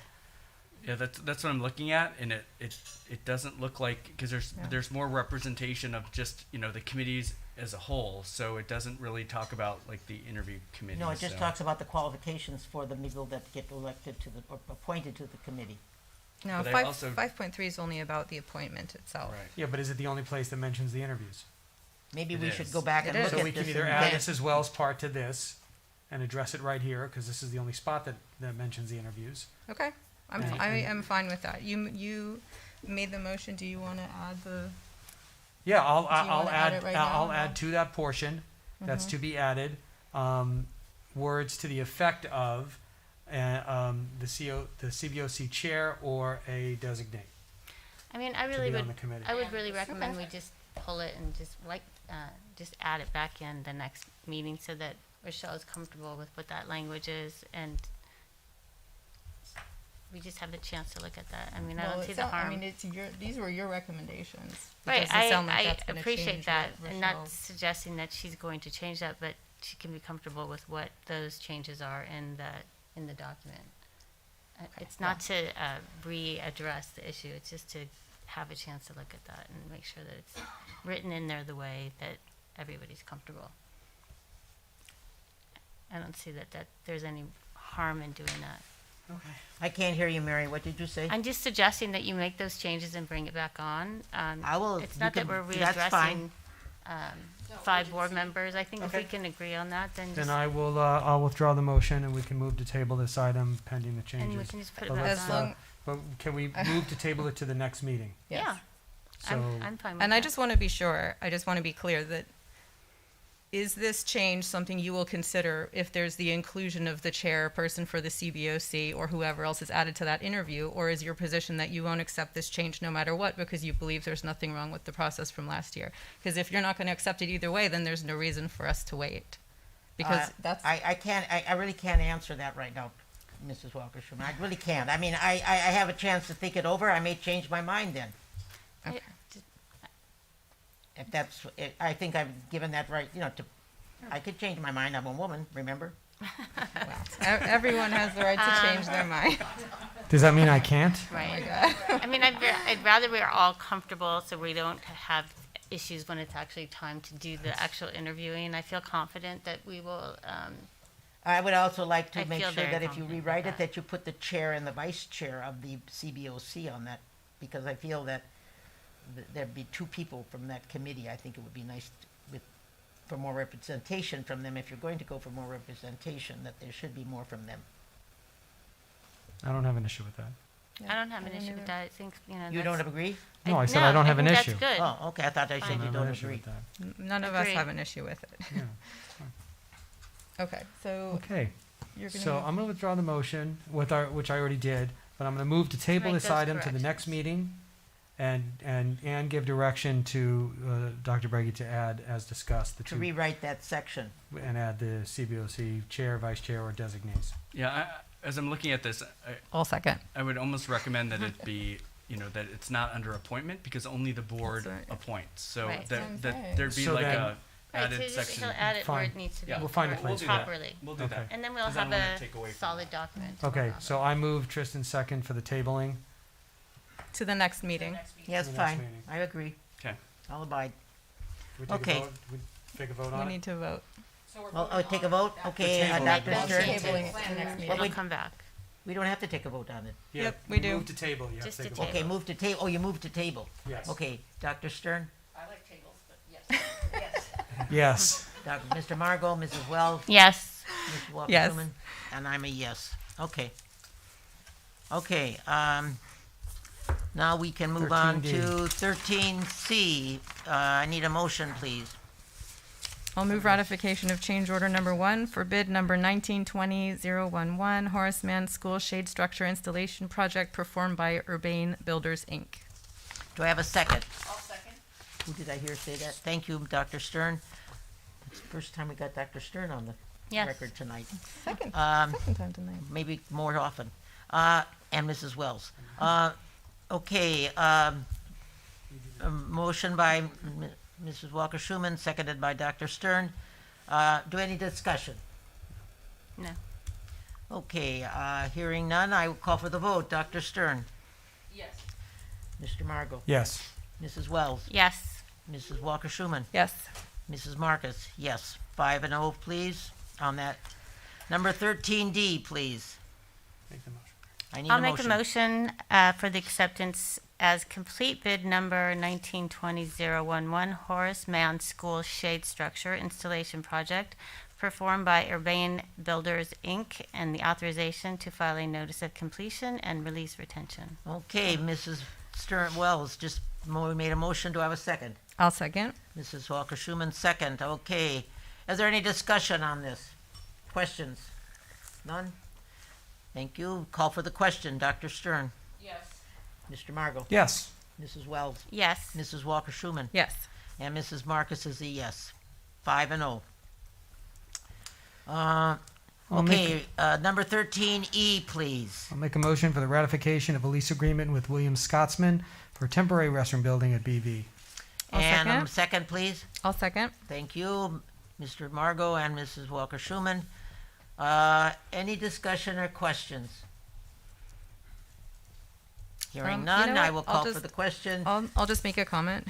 Oh, I'm sorry.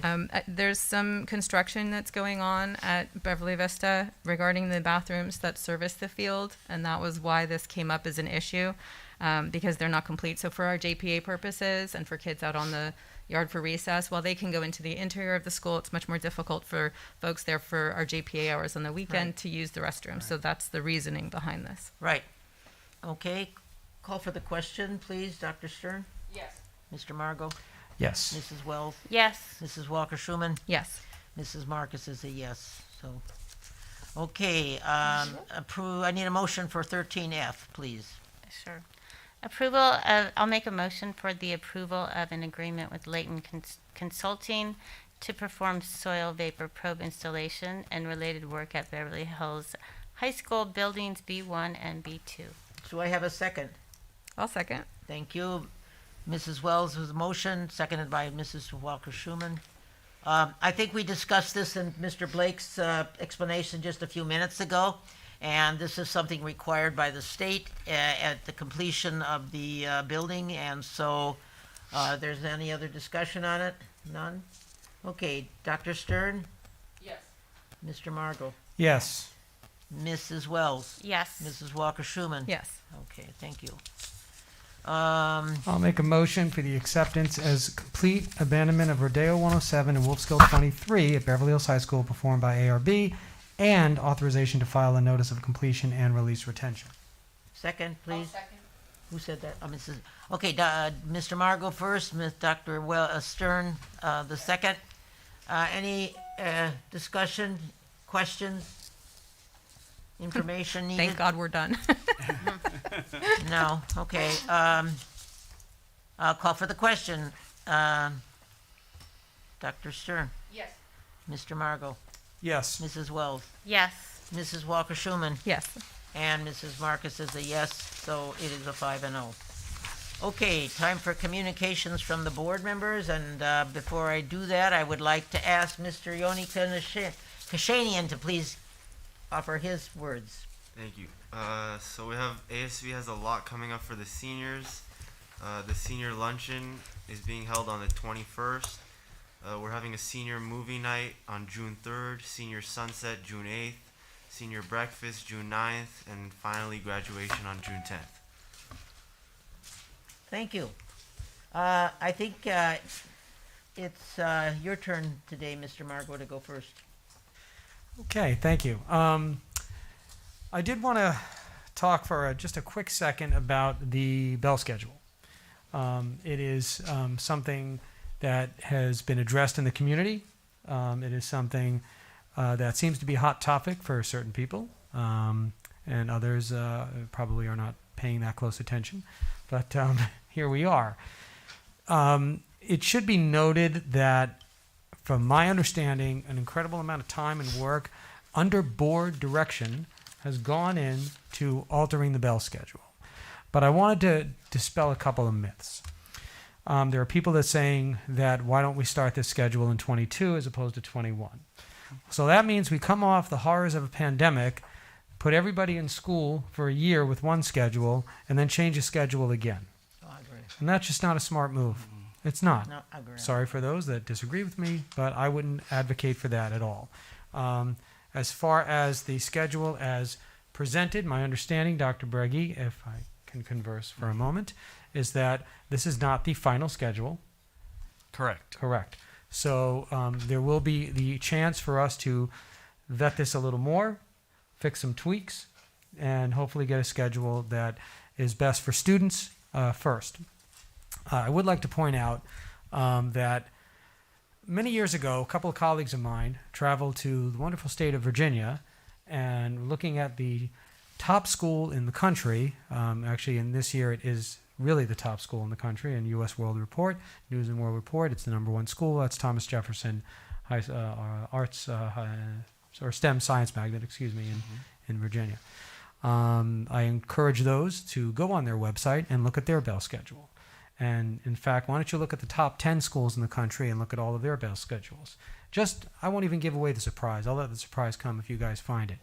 But it's very important to understand that in trying to shift the culture of a district that is aiming to be one of the best schools in the country, but for many, many years has not been quite able to get there, things have to change. We cannot expect to keep doing things the way we were doing them because we were comfortable or for whatever reason, and then expect everything automatically to finally fall into place.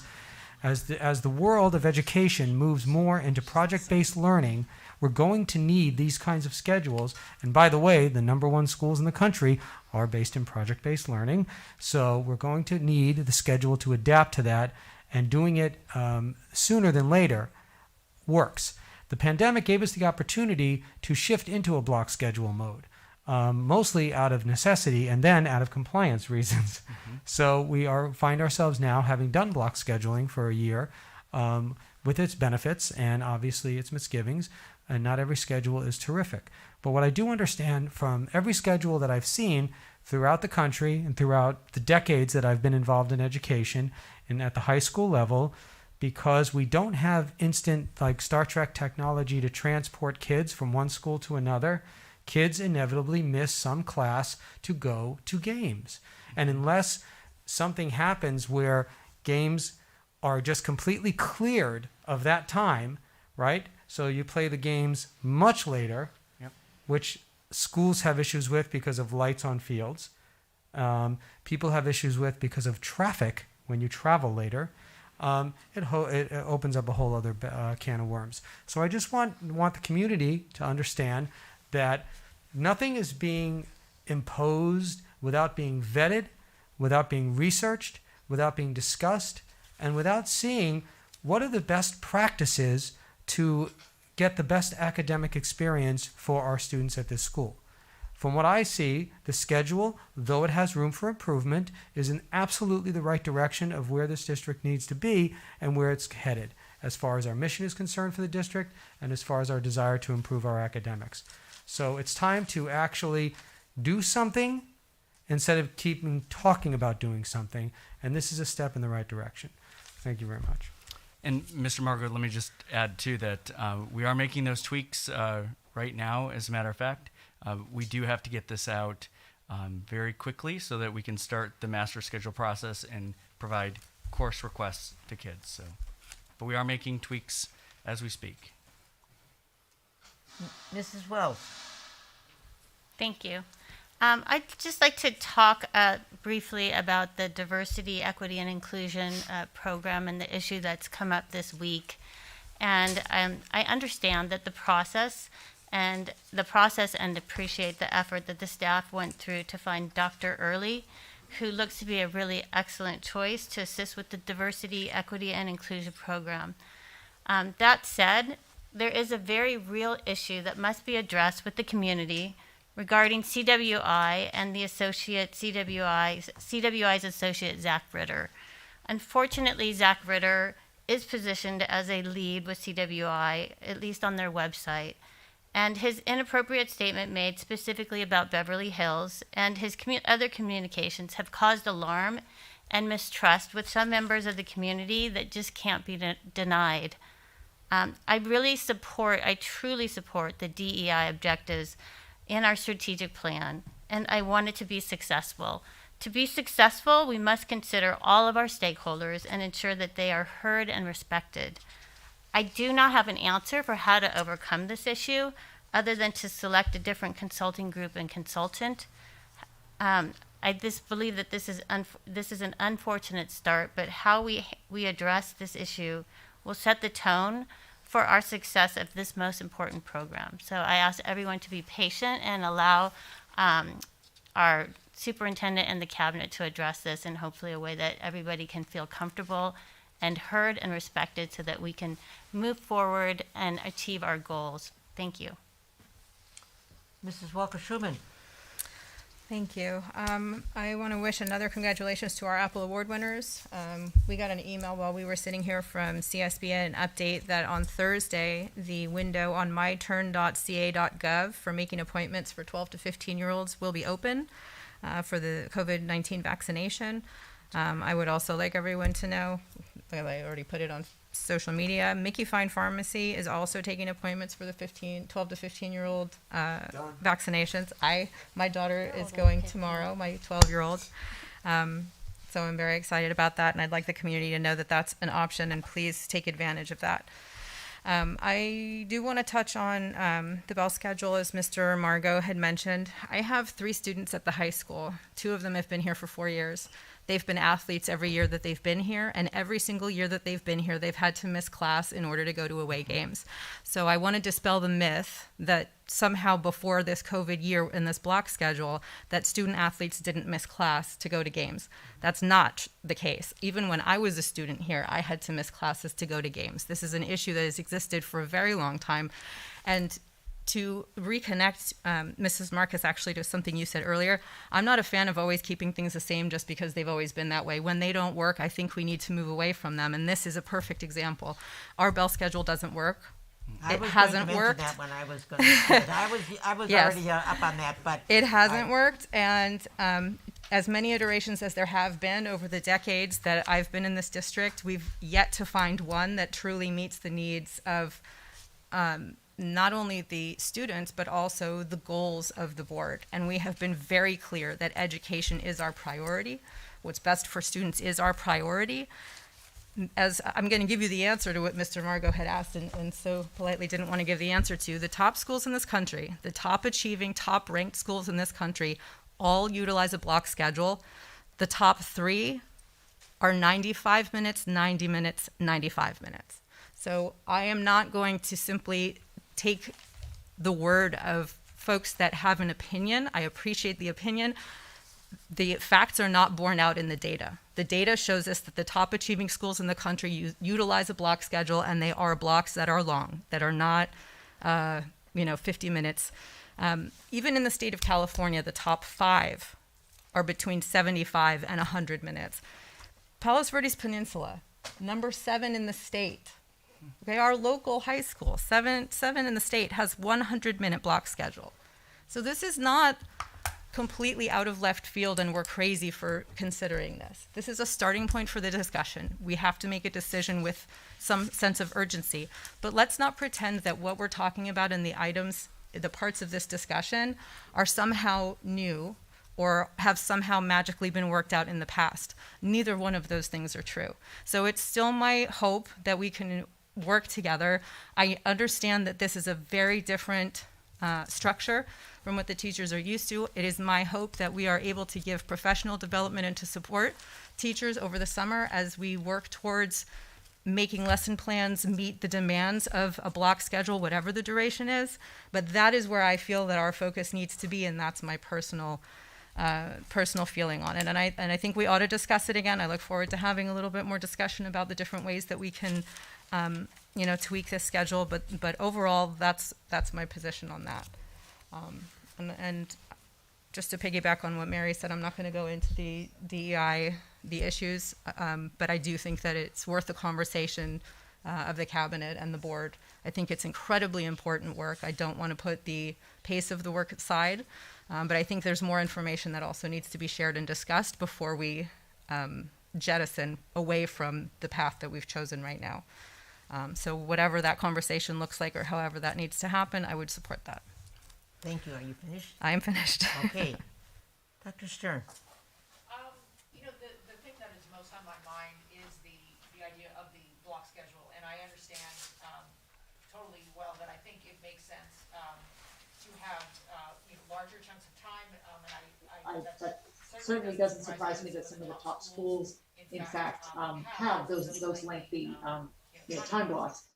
I think that if there is any thought about having 2-day blocks versus just a 4-day block, I mean, I do think it sounds like we all agree there could be some tweaks that would factor in some of the things that both students and faculty enjoyed with the other format. But I think that in general, I agree that it is not so horrific to think about 104 minutes or whatever, given that a lot of those schools do that. It just has to be, I think professional development has to be taken seriously because it is hard, especially if you have even 3 misbehaving kids. That's torture for a teacher, it really is.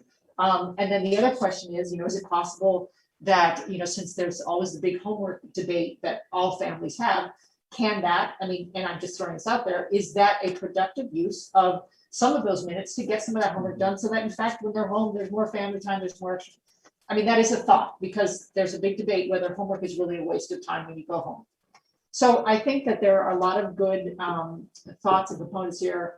We just need to tweak it a little bit, as you said. And my understanding too is that, in fact, the new bill is not eliminating necessarily the idea of coming in at 7:30. I can understand from our perspective why that is not necessarily where we want to go, but it's not precluded. It's just more that there is a movement to make a more healthy set of schedules for young people, so they're not here at the crack of dawn. But thank you. That's it. Okay. My turn? Okay.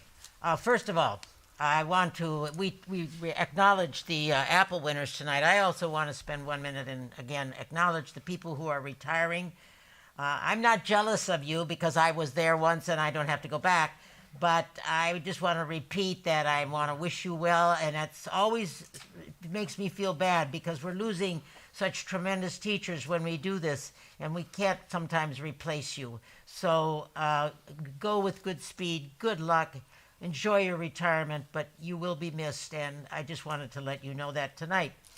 I would like to, before I get on to the bell schedule, I would like to also congratulate all of the ASB winners this past week for the 21-22 school year. Some of them were my former students, and to them I salute you for continuing to be active in the high school. I think that's terrific. To all of you, I salute you for becoming active in the school association. I particularly want to just point out one young man that was elected. It's our new student board representative who's going to be taking your seat down there, Yoni. His name is Eli Raymer. And I was very surprised by his very first question to me about, can students make motions on the board of the Board of Education? And I said, I'll look it up. And of course, lo and behold, there it was in the guidelines or in the bylaws that student board members have the right to make a motion to the board and we can vote on them. So I'm looking forward to, he's probably got some already figured out. I don't know what they are yet.